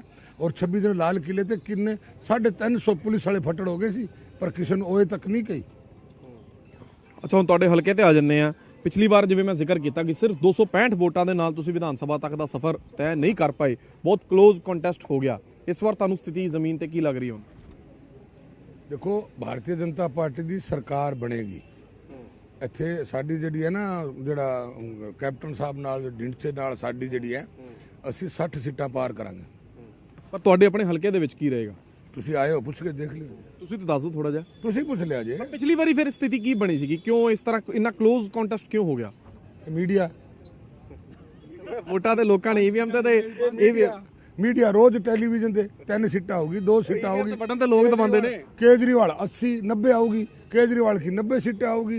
90 केड़ी आई 90 22 सीटें आई 12 बजे नहीं 22 ही 265 वोटां साडे नाना जिम्मा सुट्टो मीडिया ते नाना जिम्मा सुट्टो सीटें आईयां ते 12 बज गए 10 पल्ले पे 4 MP जीते 3 बज गए एक भगवंत मान पल्ले पे तो के मतलब आम आदमी पार्टी ते बिजनेसमैनां दी पार्टी है ये तो बिजनेस करते ने। ਹੁਣ ਟ੍ਰਾਇੰਗੂਲਰ ਪਿਛਲੀ ਵਾਰੀ ਜੋ ਮੈਂ ਦੇਖ ਰਿਹਾ ਸੀਗਾ ਤੁਹਾਡਾ ਡਾਟਾ ਟ੍ਰਾਇੰਗੂਲਰ ਹੋ ਗਿਆ ਸੀਗਾ ਰਾਜਦੀਪ ਕੌਰ ਹੋਣਾ ਦੇ ਕਰਕੇ 37-38,000 ਸ਼ਾਇਦ ਵੋਟ ਉਹਨਾਂ ਨੂੰ ਵੀ ਪੈ ਗਈ। ਫਿਰ ਹੁਣ ਮੁਕਾਬਲਾ ਇਸ ਵਾਰੀ ਵੀ ਇਦਾਂ ਹੀ ਹੈ ਆਮ ਆਦਮੀ ਪਾਰਟੀ। ਫਿਰ ਤੁਸੀਂ ਮੰਨੋ ਨਾ ਮੰਨੋ ਪਰ ਲੋਕ ਕਹਿ ਦਿੰਦੇ ਕਿ ਅੱਛਾ ਮੁਕਾਬਲੇ ਦੇ ਵਿੱਚ ਹੈ ਆਮ ਆਦਮੀ ਪਾਰਟੀ ਹੈ, ਕਾਂਗਰਸ ਦੇ ਉਹੀ ਉਮੀਦਵਾਰ ਨੇ ਦੁਬਾਰਾ ਤੋਂ ਦਵਿੰਦਰ ਘੁਬਾਇਆ, ਕੰਮ ਉਹਨਾਂ ਨੇ ਵੀ ਕੋਈ ਕੀਤੇ ਹੋਣਗੇ, ਉਹ ਵੀ ਕਲੇਮ ਕਰ ਰਹੇ ਹੋਣਗੇ ਫੀਲਡ ਦੇ ਵਿੱਚ ਨੇ। ਫਿਰ ਤੁਹਾਨੂੰ ਨਹੀਂ ਲੱਗਦਾ ਕਿ ਤੁਹਾਡੇ ਵਾਸਤੇ ਇੱਕ ਹੋਰ ਚੁਣੌਤੀ ਔਰ ਬੀਜੇਪੀ ਦੀ ਜੋ ਸਥਿਤੀ ਹੈ ਉਹਨੂੰ ਲੈ ਕੇ ਵੀ ਇੱਕ ਤੁਹਾਡੇ ਵਾਸਤੇ ਚੁਣੌਤੀ ਹੋਏਗੀ? ਦੇਖੋ ਬੀਜੇਪੀ ਦੀ ਸੀਟਾਂ ਕਲੀਅਰ ਹੈ, ਸਾਡਾ ਕੋਈ ਮੁਕਾਬਲਾ ਵੀ ਨਹੀਂ ਹੈ ਕਿਸੇ ਨਾਲ। ਹੋਰ ਬੋਲੋ ਮੁਕਾਬਲਾ ਨਹੀਂ ਹੈ। ਅਸੀਂ ਕੰਮ ਕੀਤਾ, ਵਿਕਾਸ ਕੀਤਾ। ਫਾਜ਼ਿਲਕਾ ਤੁਸੀਂ ਬੈਠੇ ਹੋ, ਕਿਸੇ ਨੂੰ ਜਾ ਕੇ ਪੁੱਛ ਲਓ ਕਿ ਭਾਰਤੀ ਜਨਤਾ ਪਾਰਟੀ ਦੇ ਵਰਕਰ ਨੇ, ਭਾਰਤੀ ਜਨਤਾ ਪਾਰਟੀ ਸਰਕਾਰ ਨੇ ਜੋ ਅਸੀਂ ਵਾਅਦੇ ਕੀਤੇ ਪੂਰੇ ਕੀਤੇ ਕਿ ਨਹੀਂ? ਸਾਰੇ ਵਾਅਦੇ ਪੂਰੇ ਕੀਤੇ। ਇੱਕ ਵੀ ਵਾਅਦਾ ਕੋਈ ਨਹੀਂ ਕਹੂਗਾ ਤੁਹਾਨੂੰ ਪੂਰਾ ਨਹੀਂ ਕੀਤਾ। ਭਾਵੇਂ ਨਹਿਰੀ ਪਾਣੀ ਹੋਏ, ਵਾਟਰ ਬਾਕਸ ਹੋਵੇ, ਰੇਲਵੇ ਲਾਈਨ ਦਾ, ਅੰਡਰਬ੍ਰਿਜ ਦਾ, ਓਵਰਬ੍ਰਿਜ ਦਾ, ਕੋਈ ਵਾਅਦਾ ਹੈ ਜਾ ਕੇ ਜ਼ਿਲ੍ਹੇ ਦਾ ਹੋਵੇ, ਕੋਈ ਵਾਅਦਾ ਹੈ ਅਸੀਂ ਸਾਰੇ ਪੂਰੇ ਕੀਤੇ। ਲੋਕਾਂ ਨੂੰ ਸਾਡੇ ਉੱਤੇ ਆਸ ਉਮੀਦ ਹੈ। ਮੌਜੂਦਾ ਵਿਧਾਇਕ ਦਾ ਜੁੱਲੀ ਬਿਸਤਰਾ ਤੁਸੀਂ ਬੰਨਣ ਦੀ ਫਿਰ ਦਾਵਾ ਕਰ ਰਹੇ ਹੋ? ਮੈਂ ਕੋਣ ਲੋਕੀ ਬੰਦ ਦੇਣਗੇ, ਬੰਦਿਆ ਪਿਆ ਹੈ, ਚੱਕਣ ਦੀ ਦੇਰ ਹੈ। ਫਿਰ ਵੀ ਤੁਸੀਂ ਮੁੱਖ ਮੁਕਾਬਲਾ ਆਪਣੇ ਹਲਕੇ ਦੇ ਵਿੱਚ ਕਿਹਦੇ ਨਾਲ ਮਹਿਸੂਸ ਕਰਦੇ ਹੋ? ਮੁੱਖ ਮੁਕਾਬਲਾ ਕਿਹਦੇ ਨਾਲ ਮਹਿਸੂਸ ਕਰਦੇ ਹੋ? ਸਾਡਾ ਮੁਕਾਬਲਾ ਕਿਸੇ ਨਾਲ ਹੀ ਨਹੀਂ ਹੈ। ਮੁਕਾਬਲਾ ਦੇਖੋ ਜੇ ਇਮਾਨਦਾਰੀ ਨਾਲ ਦੇਖੇ ਤਾਂ ਸਾਡੇ ਨਾਲ ਕਿਸੇ ਦਾ ਮੁਕਾਬਲਾ ਨਹੀਂ। ਅਗਰ ਵਿਕਾਸ ਦੇ ਕੰਮ ਦੇਖੋ ਸਾਡੇ ਨਾਲ ਕਿਸੇ ਦਾ ਮੁਕਾਬਲਾ ਨਹੀਂ। ਮਾਨ ਸਨਮਾਨ ਦੇ ਵਿੱਚ ਦੇਖੋ ਸਾਡੇ ਨਾਲ ਕਿਸੇ ਦਾ ਮੁਕਾਬਲਾ ਨਹੀਂ ਹੈ। ਤੇ ਆ ਦੱਸੋ ਅੱਜ ਅੱਛਾ ਪਹਿਲੀ ਵਾਰੀ ਤੁਸੀਂ ਤੁਹਾਨੂੰ ਆਪਣੇ ਆਪ ਤੇ ਕਿਉਂ ਭਰੋਸਾ? ਕੀ ਇਹੋ ਜਿਹਾ ਤੁਸੀਂ ਕੀਤਾ ਸੀਗਾ ਆਪਣੇ ਟੈਨਿਓਰ ਦੇ ਵਿੱਚ ਤੁਹਾਨੂੰ ਲੱਗਦਾ ਹੈ ਕਿ ਇਹ ਦੁਬਾਰਾ ਲੋਕ ਮੈਨੂੰ ਇੱਥੇ ਚੁਣ ਸਕਦੇ ਨੇ? ਅਸੀਂ ਕੰਮ ਕੀਤਾ ਹੈ। ਦੇਖੋ ਗੱਲ ਸੁਣੋ, ਇਹ ਗੱਲ ਤੁਸੀਂ ਮੰਨਣੀ ਪੈਂਦੀ ਹੈ। ਜਿਹੜਾ ਬੰਦਾ ਕੰਮ ਕਰਦਾ ਨਾ ਜੀ ਉਹਦੇ ਤੋਂ ਹੀ ਨਾਰਾਜ਼ਗੀ ਆਉਂਦੀ ਹੈ। ਜਿਹੜਾ ਅਸੀਂ ਸਾਡੇ ਬਾਗੜੀ ਚ ਕਹਾਵਤ ਹੈ ਵੀ ਜਿਹੜਾ ਹਲ ਬਾਂਹਦਾ ਹੈ ਨਾ ਵਲਦ ਉਹਦੇ ਤੋਂ ਫੜਿਆ ਜਾਂਦਾ ਹੈ। ਅਸੀਂ 10 ਸਾਲ ਤੱਕ ਕੁਰਸੀ ਤੇ ਰਹੇ ਤੇ ਨਾਰਾਜ਼ਗੀਆਂ ਥੋੜੀ ਬਹੁਤ ਸਾਡੇ ਤੋਂ ਹੁਣੇ ਜਿਹੜਾ ਕੰਮ ਕਰੇਗਾ ਤਾਂ ਸਾਡੇ ਤੋਂ ਉਸ ਕਰੇ ਥੋੜੀ ਬਹੁਤ ਨਾਰਾਜ਼ਗੀਆਂ ਸੀਗੀਆਂ। ਲੋਕਾਂ ਨੂੰ ਪਤਾ ਨਹੀਂ ਆਸ ਉਮੀਦ ਹੋਈ। ਕੈਪਟਨ ਸਾਹਿਬ ਨੇ ਕਾਂਗਰਸ ਨੇ ਮਾਰੀ ਐਡੀ ਗੱਪਾਂ। ਅਸੀਂ ਦੇਖੋ ਕਿੱਡੀ ਝੂਠ ਮਾਰੀ ਸੀ ਕਸਮਾਂ ਖਾ ਕੇ ਕਿ ਕਿਸਾਨ ਦਾ ਕਰਜ਼ਾ ਤੁਹਾਡੇ ਨਾਲ ਆ ਗਏ ਨੇ, ਨਾਲ ਆ ਗਏ ਸਾਡੇ। ਪਰ ਉਹ ਪਾਲਿਸੀ ਅਸੀਂ ਨਹੀਂ ਲੈ ਕੇ ਆਣ ਦਿੰਦੇ ਜਿਹੜੀ ਉਹ ਪਿੱਛੇ ਛੱਡਿਆ ਸਾਰਾ ਕੁਝ। ਉਹ ਸਾਡੇ ਨਾਲ ਕੁਝ ਨਹੀਂ ਆਏ, ਉਹ ਇਕੱਲੇ ਆਏ ਨੇ ਤੇ ਪਾਲਿਸੀ ਸਾਡੀ ਲਾਗੂ ਹੋਊਗੀ। ਚਰਨਜੀਤ ਸਿੰਘ ਚੰਨੀ ਦੇ 111 ਦਿਨਾਂ ਦੇ ਕੰਮ ਨੂੰ ਕਿਵੇਂ ਦੇਖਦੇ ਹੋ? ਕਹਿੰਦੇ ਆਪਾਂ ਜੋ 4.5 ਸਾਲ ਚ ਕੈਪਟਨ ਸਾਹਿਬ ਨੇ ਨਹੀਂ ਕੀਤਾ ਆਪਾਂ ਕਰਕੇ ਦਿਖਾਤਾ। ਉਹ ਤਾਂ ਨੀਰਾ ਨਾਟਕ ਹੈ। ਉਹ ਤਾਂ ਜਿੱਥੇ ਜਾਂਦਾ ਮੰਜੇ ਵਾਲਾ ਬਣਦਾ ਦਿਖਦਾ, ਮੈਂ ਮੰਜਾ ਵੀ ਬਣਾਇਆ। ਜੇ ਕੋਈ ਰੋਡ ਰੂਲਰ ਤਾਂ ਮੈਂ ਰੋਡ ਰੂਲਰ ਚਲਾਇਆ। ਪਟਾਕਾ ਮਿਲ ਗਿਆ ਮੈਂ ਪਟਾਕੇ ਵੀ ਵੇਚੇ ਹੈ। ਉਹਨੂੰ ਵੀ ਸਭ ਕੁਝ ਕਰਦੇ ਦੇਖਿਆ ਆਪਾਂ, ਟਰੈਕਟਰ ਵਗੈਰਾ ਤੁਸੀਂ ਵੀ ਸਭ ਕੁਝ ਚਲਾ ਲਿਆ। ਮੈਂ ਤਾਂ ਕਿਸਾਨ ਹਾਂ, ਟਰੈਕਟਰ ਚਲਾਇਆ। ਮੈਂ ਤਾਂ ਨਹੀਂ ਕਹਿੰਦਾ ਮੈਂ ਮੰਜਾ ਬਣਾਇਆ। ਆ ਤਾਂ ਨਹੀਂ ਕਹਿੰਦਾ ਮੈਂ ਜੋ ਕਿਸਮ ਮੈਂ ਕੀਤਾ ਹੈ। ਉਹਦਾ ਜਿਹੜਾ ਜਿੱਥੇ ਕੋਈ ਮਿਲ ਗਿਆ ਕਹਿੰਦਾ ਆਵੇ ਰਕਸ਼ਾ, ਕਿ ਮੈਂ ਰਕਸ਼ਾ ਵੀ ਚਲਾਈ ਹੈ। ਤਾਂ ਸ਼ੇਰ ਉਹਦਾ ਸ਼ੇਰ ਹੀ ਹੈ ਜੀ, ਉਹਦਾ ਕਰ ਗਿਆ ਜੋ ਕੁਝ ਕਰ ਗਿਆ। ਚਲੋ ਆਪਾਂ ਰਾਮ ਰਹੀਮ ਹੁਣ ਡੇਰਾ ਸੱਚਾ ਸੌਦਾ ਤੇ ਆ ਜੰਨੇ ਆ। ਕਹਿੰਦੇ ਫਰਲੋ ਬਣਦੀ ਨਹੀਂ ਸੀਗੀ। ਪੰਜਾਬ ਦੇ ਜੇਲ੍ਹ ਮੰਤਰੀ, ਪੰਜਾਬ ਦੇ ਗ੍ਰਹਿ ਮੰਤਰੀ ਕਹਿੰਦੇ ਇੰਨੀ ਫਰਲੋ ਤੇ ਮਿਲ ਹੀ ਨਹੀਂ ਸਕਦੀ ਸੀ। 3 ਹਫ਼ਤਿਆਂ ਦੀ ਫਰਲੋ ਤੁਸੀਂ ਦਵਾਤੀ। ਤੁਹਾਡਾ ਜਿਹੜਾ ਕੌਨਫੀਡੈਂਸ ਹੈ, ਇਹ ਹਲਕਾ ਬੜਾ ਡੇਰਾ ਫੈਕਟਰ ਇੱਥੇ ਕਹਿੰਦੇ ਚੱਲਦਾ, ਡੇਰੇ ਦੀ ਵੋਟ ਵੀ। ਔਰ ਤੁਸੀਂ ਵੀ ਡੇਰੇ ਦੇ ਨਾਮ ਚਰਚਾ ਸਮਾਗਮਾਂ ਦੇ ਵਿੱਚ ਸ਼ਾਮਿਲ ਹੁੰਦੇ ਰਹੋ। ਤੁਸੀਂ ਸ਼ਾਇਦ ਸਾਡੇ ਚੈਨਲ ਤੇ ਵੀ ਦੱਸਿਆ ਸੀਗਾ ਨਾਮਦਾਨ ਵੀ ਤੁਸੀਂ ਲਿਆ ਹੈ। ਇਹ ਵੀ ਇੱਕ ਕੌਨਫੀਡੈਂਸ ਦਾ ਕਾਰਨ ਹੈ ਸੁਰਜੀਤ ਜਿਆਣੀ ਹੋਣਾ ਦਾ ਕਿ ਡੇਰੇ ਵੱਲੋਂ ਪੂਰੀ ਸਪੋਰਟ ਮਿਲ ਜਾਏਗੀ। ਸਰਸੇ ਡੇਰੇ 'ਚ ਬੀਬੀ ਬੱਠਲ ਨੂੰ ਮੁੰਦੀ ਪਈ ਦੇਖੀ ਹੈ ਮੈਂ, ਬਾਦਲ ਸਾਹਿਬ ਨੂੰ ਮੁੰਦਾ ਪਿਆ ਦੇਖਿਆ। ਇਹ ਵੋਟ ਦੀ ਵਿੱਚ ਬੜੀ ਤਾਕਤ ਹੁੰਦੀ ਹੈ। ਸਾਨੂੰ ਤਾਂ ਕਹਿੰਦੇ ਨੇ ਉਹ ਟਿੱਲੇ ਤੇ ਸਾਧ ਬੈਠਾ ਹੈ, ਅਸੀਂ ਉਹਦੇ ਪੈਰ ਫੜ ਲੈਂਦੇ ਹਾਂ। ਵੋਟ ਸ਼ਹੀਦਾਂ ਲੈ ਕੇ ਦਿੱਤੀ, ਇਹਦੇ ਵਿੱਚ ਵੋਟ ਵੱਡੀ ਤਾਕਤ ਹੈ। ਹਰ ਕਿੱਥੇ ਬੰਦਾ ਜਾਵੜਦਾ। ਮੈਂ ਤਾਂ ਸਰਦਾ ਨਾਲ ਜਾਣਾ। ਉਹ ਲੋਕ ਵੋਟਾਂ ਵਾਸਤੇ ਗਏ ਹੋਏ ਸੀਗੇ ਸਾਰੇ। ਮਲੂਕਾ ਸਾਹਿਬ, ਬਾਦਲ ਸਾਹਿਬ, ਸੁਖਬੀਰ ਜੀ, ਬੀਬੀ ਬੱਠਲ, ਇਹ ਕੋਈ ਨਹੀਂ ਟਲਿਆ। ਸਾਰੇ ਉੱਥੇ ਲੈਣ ਬੰਦੀ ਹੁੰਦੀ ਹੈ। ਇਹ ਅਸੀਂ ਤਾਂ ਖੁੱਲੇ ਜਾਂਦੇ ਹਾਂ, ਇਹ ਰਾਤ ਨੂੰ ਛੁਪ ਜਾਂਦੇ, ਚੋਰੀ ਗੇਟ ਵਿੱਚ ਦੀ ਜਾਂਦੇ। ਖੁੱਲੇ ਜਾਂਦੇ ਫਿਰ ਤੁਸੀਂ, ਕਿਉਂਕਿ ਉਹਨਾਂ ਨੇ ਆਪ ਆਪਣਾ ਪੋਲੀਟੀਕਲ ਇੱਕ ਬਣਾਇਆ ਹੁੰਦਾ ਹੈ, ਜਿਹੜਾ ਗਰੁੱਪ ਬਣਾਇਆ ਹੁੰਦਾ ਜੋ ਤੈਅ ਕਰਦਾ ਕਿ ਵੋਟਾਂ ਕਿਸ ਪਾਰਟੀ ਨੂੰ ਜਾਣੀਆਂ। ਆਪਾਂ ਹਰਿਆਣੇ 'ਚ ਵੀ ਦੇਖਿਆ ਸੀਗਾ। ਤੁਸੀਂ ਖੁੱਲੇ ਜਾਂਦੇ, ਫਿਰ ਡੇਰੇ ਵੱਲੋਂ ਸਪੋਰਟ ਦਾ ਕੋਈ ਤੁਹਾਨੂੰ ਉਹ ਮਿਲਦੀ ਹੈ? ਨਹੀਂ, ਇਹ ਗੱਲ ਨਹੀਂ ਹੈ। ਡੇਰਾ ਕੋਈ ਡੇਰਾ ਹੋਵੇ, ਕਦੇ ਡੇਰਾ ਸਿੱਧਾ ਅਨਾਉਂਸ ਨਹੀਂ ਕਰਦਾ। ਡੇਰੇ ਵਾਲੇ ਕਹਿੰਦੇ ਮੈਂ ਡੇਰੇ ਜਾਂਦਾ ਸਤਸੰਗ ਛੁਪ ਕੇ ਕੀ ਅਨਾਉਂਸ ਕਰਦੇ? ਉਹ ਨਹੀਂ, ਛੁਪ ਕੇ ਨਹੀਂ। ਉਹ ਕਹਿੰਦੇ ਆ ਜਿਹੜਾ ਬੰਦਾ ਵਿਕਾਸ ਕਰਦਾ ਹੈ, ਨਰ ਸੇਵਾ ਨਾਰਾਇਣ ਸੇਵਾ, ਜਿਹੜਾ ਬੰਦਾ ਤੁਹਾਡੀ ਸੇਵਾ ਤੁਹਾਡੇ ਕਾਬਿਲ ਹੈ, ਤੁਸੀਂ ਵੋਟਾਂ ਉਹਨੂੰ ਦਿਓ। ਕਦੇ ਵੀ ਡੇਰਾ ਨਹੀਂ। ਕਦੋਂ ਤੋਂ ਮੰਨਦੇ ਹੋ ਡੇਰੇ ਨੂੰ? ਮੈਂ ਤਾਂ ਜਦੋਂ ਜੰਮਿਆ ਤਾਂ ਡੇਰੇ ਨੂੰ ਮੰਨਦਾ ਹੀ ਹਾਂ। ਡੇਰੇ ਨੂੰ ਕੌਣ ਨਹੀਂ ਮੰਨਦਾ? ਜਿੱਥੇ ਅੱਛੀ ਗੱਲ ਹੋਵੇ, ਲੋਕਾਂ ਦੇ ਸੁਧਾਰ ਦੀ ਗੱਲ ਹੋਵੇ। ਦੇਖੋ ਗੱਲ ਸੁਣੋ, ਤੁਸੀਂ ਬਾਕੀ ਗੱਲਾਂ ਛੱਡੋ, ਤੁਸੀਂ ਪਰੋਲ ਦੀ ਗੱਲ ਕਰਦੇ ਹੋ। ਪਰੋਲ ਤਾਂ ਕੋਰਟ ਦਾ ਕੰਮ ਹੈ। ਕੋਰਟ ਦੇ ਵਿੱਚ ਅਗਲੇ ਜੇਲ੍ਹ ਮਹਿਕਮੇ ਦਾ ਹਰਿਆਣਾ ਸਰਕਾਰ ਦਾ ਕੰਮ ਸੀਗਾ। ਇਸ ਕਰਕੇ ਲਗਾਤਾਰ ਪ੍ਰਚਾਰ ਹੋ ਰਿਹਾ ਪੰਜਾਬ 'ਚ, ਤੁਸੀਂ ਵੀ ਸਮਝਦੇ ਹੋ। ਕਹਿੰਦੇ ਵੋਟਾਂ ਨੂੰ ਬੀਜੇਪੀ ਆਪਣੇ ਵੱਲ ਲਿਆਉਣਾ ਚਾਹੁੰਦੀ ਹੈ, ਇਸ ਕਰਕੇ ਇੰਨੀ ਦੇਰ ਦਾ ਪਰੋਲ ਦੇਤੀ। ਇੰਨੀ ਦੇਰ ਦੀ ਲੋਕਾਂ ਨੂੰ ਮੋਦੀ ਨਾਲ ਦਾ ਫੋਬੀਆ ਹੋ ਗਿਆ। ਕੁਛ ਨਾ ਹੋਵੇ ਬਸ ਆਹ ਮੋਦੀ ਨੇ ਕਰਤਾ, ਮੂੰਹ ਆਪ ਦਾ ਕਾਲਾ ਹੁੰਦਾ, ਕਦੇ ਮੋਦੀ ਲਿਬੇੜ ਗਿਆ। ਇਹ ਗੱਲਾਂ ਨਹੀਂ ਹੈਗੀਆਂ। ਇਹ ਕਾਨੂੰਨ ਦੇ ਨਾਲ ਹੁੰਦਾ ਹੈ। ਦੇਖੋ ਜਿਸ ਬੰਦਾ ਇੱਕ ਕਾਨੂੰਨ ਹੈ, ਜਿਹੜਾ ਬੰਦਾ 3 ਸਾਲ ਜੇਲ੍ਹ 'ਚ ਰਹਿ ਜਾਂਦਾ ਨਾ ਜੀ, ਉਹ ਪਰੋਲ ਦਾ ਰਾਈਟ ਹੁੰਦਾ ਉਹਨੂੰ। ਕੋਰਟ ਰਾਈਟ ਦੇ ਹਿਸਾਬ ਨਾਲ ਦਿੰਦੀ ਹੈ। ਕੋਈ ਐਵੇਂ ਤਾਂ ਆਪਾਂ ਕਹਿ ਦਈਏ ਉਹਨੇ ਦਵਾਤਾ ਅਦਾਲਤ ਅਸੀਂ ਕਾਨੂੰਨ ਨੂੰ ਮੰਨਦੇ ਹਾਂ ਅਸੀਂ ਸਾਰੇ, ਔਰ ਕਾਨੂੰਨ ਦੀ ਪ੍ਰਕਿਰਿਆ ਵਿੱਚ ਸਾਨੂੰ ਰਹਿਣਾ ਚਾਹੀਦਾ ਹੈ। ਤੁਸੀਂ ਸਮਰਥਨ ਕਾਨੂੰਨ ਦੇ ਉੱਤੇ ਕਿੰਤੂ ਪਰੰਤੂ ਕਰਨਾ ਸਾਡੇ ਵਾਸਤੇ ਉਚਿਤ ਨਹੀਂ ਹੈ। ਤੁਸੀਂ ਸਮਰਥਨ ਕਰਦੇ ਹੋ, ਪਰ ਜਿਸ ਤਰ੍ਹਾਂ ਆਪਾਂ ਪਿਛਲੇ 2 ਦਸ਼ਕਾਂ ਤੋਂ ਦੇਖ ਰਹੇ ਹਾਂ ਰਾਮ ਰਹੀਮ ਉਹਨਾਂ ਦਾ ਜਿਵੇਂ ਪੰਜਾਬ ਦੇ ਵਿੱਚ ਵਿਰੋਧ ਵੀ ਹੁੰਦਾ ਰਿਹਾ, ਜੋ ਸਥਿਤੀ ਹੈਗੀ ਹੈ ਉਹਦੇ ਨਾਲ ਤੁਹਾਨੂੰ ਨਹੀਂ ਲੱਗਦਾ ਕਿ ਤੁਹਾਡੇ ਜਿਸ ਤਰ੍ਹਾਂ ਤੁਸੀਂ ਖੁੱਲ੍ਹ ਕੇ ਪ੍ਰਚਾਰ ਕਰ ਰਹੇ ਹੋ, ਪੰਜਾਬ 'ਚ ਉਹ ਸਥਿਤੀ ਨਹੀਂ ਹੈ ਕਿ ਰਾਮ ਰਹੀਮ ਦੇ ਬਾਰੇ ਖੁੱਲ੍ਹ ਕੇ ਪ੍ਰਚਾਰ ਹੁੰਦਾ ਹੋਵੇ? ਡਰਦੇ ਨੇ ਲੋਕ, ਔਰ ਆਹੀ ਕਮੀ ਹੈ ਮੇਰੇ ਹਿੰਦੁਸਤਾਨ ਦੀ। ਜਿਹੜੇ ਕੂੜੇ ਝੂਠੇ ਲੁੱਚੇ ਲੋਕ ਹੈ ਉਹ ਕੋਠੇ ਚੜ ਕੇ ਬੋਲਦੇ ਨੇ, ਔਰ ਹਿੰਦੁਸਤਾਨ ਦਾ ਜਿਹੜਾ ਸਹੀ ਇਨਸਾਨ ਹੈ, ਜਿਹੜਾ ਸਮਝ ਰੱਖਦਾ ਹੈ, ਉਹ ਚੁੱਪ ਹੈ। ਜਿਸ ਦਿਨ ਸਹੀ ਇਨਸਾਨ ਬੋਲਣ ਲੱਗਿਆ ਨਾ ਉਸ ਦਿਨ ਸਾਡਾ ਸੁਧਾਰ ਹੋਊਗਾ। ਜਿਹੜਾ ਇਨਸਾਨ ਸਹੀ ਇਨਸਾਨ ਹੈ ਔਰ ਜਿਹੜਾ ਸਹੀ ਗੱਲ ਨੂੰ ਕਰਦਾ ਹੈ ਉਹ ਬੋਲਦਾ ਨਹੀਂ, ਉਹ ਕਹਿੰਦਾ ਮੈਂ ਕੀ ਲੈਣਾ ਹੈ, ਐਵੇਂ ਮੇਰੇ ਤੇ ਕੋਈ ਕਿਸੇ ਤਰ੍ਹਾਂ ਦੀ ਕਿੰਤੂ ਪਰੰਤੂ ਨਾ ਹੋਵੇ। ਲੁੱਚਾ ਲੁੰਡਾ ਜਿਹੜਾ ਉਹ ਕੋਠੇ ਚੜ ਕੇ ਰਾਮ ਰਹੀਮ ਉਹਨਾਂ ਨੂੰ ਸੰਗੀਨ ਮਾਮਲਿਆਂ ਦੇ ਵਿੱਚ ਸਜ਼ਾ ਹੋਈ ਹੈ, ਉਸ ਤੋਂ ਬਾਅਦ ਹੀ ਤੇ ਸਥਿਤੀ ਬਣੀ ਹੋਈ ਹੈ, ਫਿਰ ਲੋਕ ਕਿਵੇਂ ਕਹਿ ਦੇਣ? ਮੈਂ ਇਸ ਮਾਮਲੇ 'ਚ ਕੁਝ ਨਹੀਂ ਕਹਿਣਾ ਚਾਹੁੰਦਾ। ਮੈਂ ਕੋਰਟ ਦੀ ਰਿਸਪੈਕਟ ਕਰਦਾ, ਇੱਜ਼ਤ ਕਰਦਾ, ਕੋਰਟ ਦੇ ਫੈਸਲੇ ਨੂੰ ਮੰਨਦਾ। ਇਹਦੇ ਵਿੱਚ ਮੇਰਾ ਕਿੰਤੂ ਪਿੰਤੂ ਕਰਨਾ ਅੱਛਾ ਨਹੀਂ ਹੈ, ਉਚਿਤ ਨਹੀਂ ਹੈ।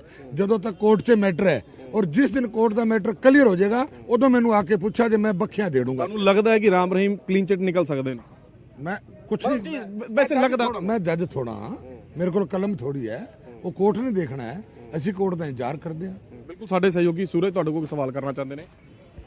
ਜੈਨ ਸਾਹਿਬ, ਪ੍ਰਧਾਨ ਮੰਤਰੀ ਸਾਹਿਬ ਆਉਂਦੇ ਨੇ, ਫਿਰੋਜ਼ਪੁਰ 'ਚ ਬੜਾ ਕੁਝ ਹੁੰਦਾ ਹੈ, ਵਾਪਸ ਚਲੇ ਜਾਂਦੇ ਨੇ, ਮੁੜ ਤੋਂ ਤਿਆਰੀ ਹੋ ਰਹੀ ਹੈ। ਸਾਰਾ ਪਾਂਡਾ ਜਿਹੜਾ ਪੰਜਾਬ ਸਰਕਾਰ ਦੇ ਸਿਰ ਤੇ ਫੋੜ ਦਿੱਤਾ ਜਾਂਦਾ। ਫੇਲੀਅਰ ਤਾਂ ਕਿਤੇ ਨਾ ਕਿਤੇ ਗ੍ਰਹਿ ਵਿਭਾਗ ਦਾ ਵੀ ਰਿਹਾ, ਇੰਟੈਲੀਜੈਂਸ ਰਿਪੋਰਟਸ ਜੋ ਸੀਗੀਆਂ। ਨਹੀਂ, ਮੈਨੂੰ ਫਿਰ ਸਮਝ ਆਈ ਤੁਸੀਂ ਤੁਹਾਡਾ ਸਵਾਲ ਕੀ ਸੀਗਾ। ਮੋਦੀ ਸਾਹਿਬ ਨੇ ਫਿਰੋਜ਼ਪੁਰ ਵਿੱਚ ਆਉਣਾ ਸੀ, ਜਦੋਂ ਵਾਪਸ ਚਲੇ ਜਾਂਦੇ ਆ, ਰਸਤੇ 'ਚੋਂ ਮੁੜ ਜਾਂਦੇ ਨੇ। ਸਾਰਾ ਪਾਂਡਾ ਜਿਹੜਾ ਸੁਰੱਖਿਆ ਲੈ ਕੇ ਪੰਜਾਬ ਸਰਕਾਰ ਦੇ ਸਿਰ ਤੇ ਫੋੜਿਆ ਜਾਂਦਾ। ਗ੍ਰਹਿ ਵਿਭਾਗ ਵੀ ਕਿਤੇ ਮੁੜ ਤੋਂ ਦੁਬਾਰਾ ਫਿਰ ਆ ਰਹੇ ਨੇ। ਪੰਜਾਬ ਸਰਕਾਰ ਤੇ ਹੀ ਫੁੱਟਣਾ ਸੀ। ਪੰਜਾਬ ਸਰਕਾਰ ਨੇ ਸਾਰਾ ਕੰਮ ਕਰਵਾਇਆ। ਪੰਜਾਬ ਸਰਕਾਰ ਚੰਨੀ ਨੂੰ ਸਿੱਧੂ ਨੂੰ ਇਹਨਾਂ ਨੂੰ ਇੱਕ ਢਿੱਡ 'ਚ ਪੀੜ ਸੀ। ਉਹ ਕਹਿੰਦੇ ਕਿ ਉਹਨਾਂ ਦਾ ਜਿਹੜੀ ਐਸਪੀਜੀ ਹੈ ਜਾਂ ਉਹਨਾਂ ਦਾ ਵੀ ਕਿਤੇ ਨਾ ਕਿਤੇ ਫੇਲਿਅਰ, ਆਈਬੀ ਦਾ ਵੀ ਤਾਂ ਫੇਲਿਅਰ ਹੋਇਆ ਹੀ ਹੋਏਗਾ।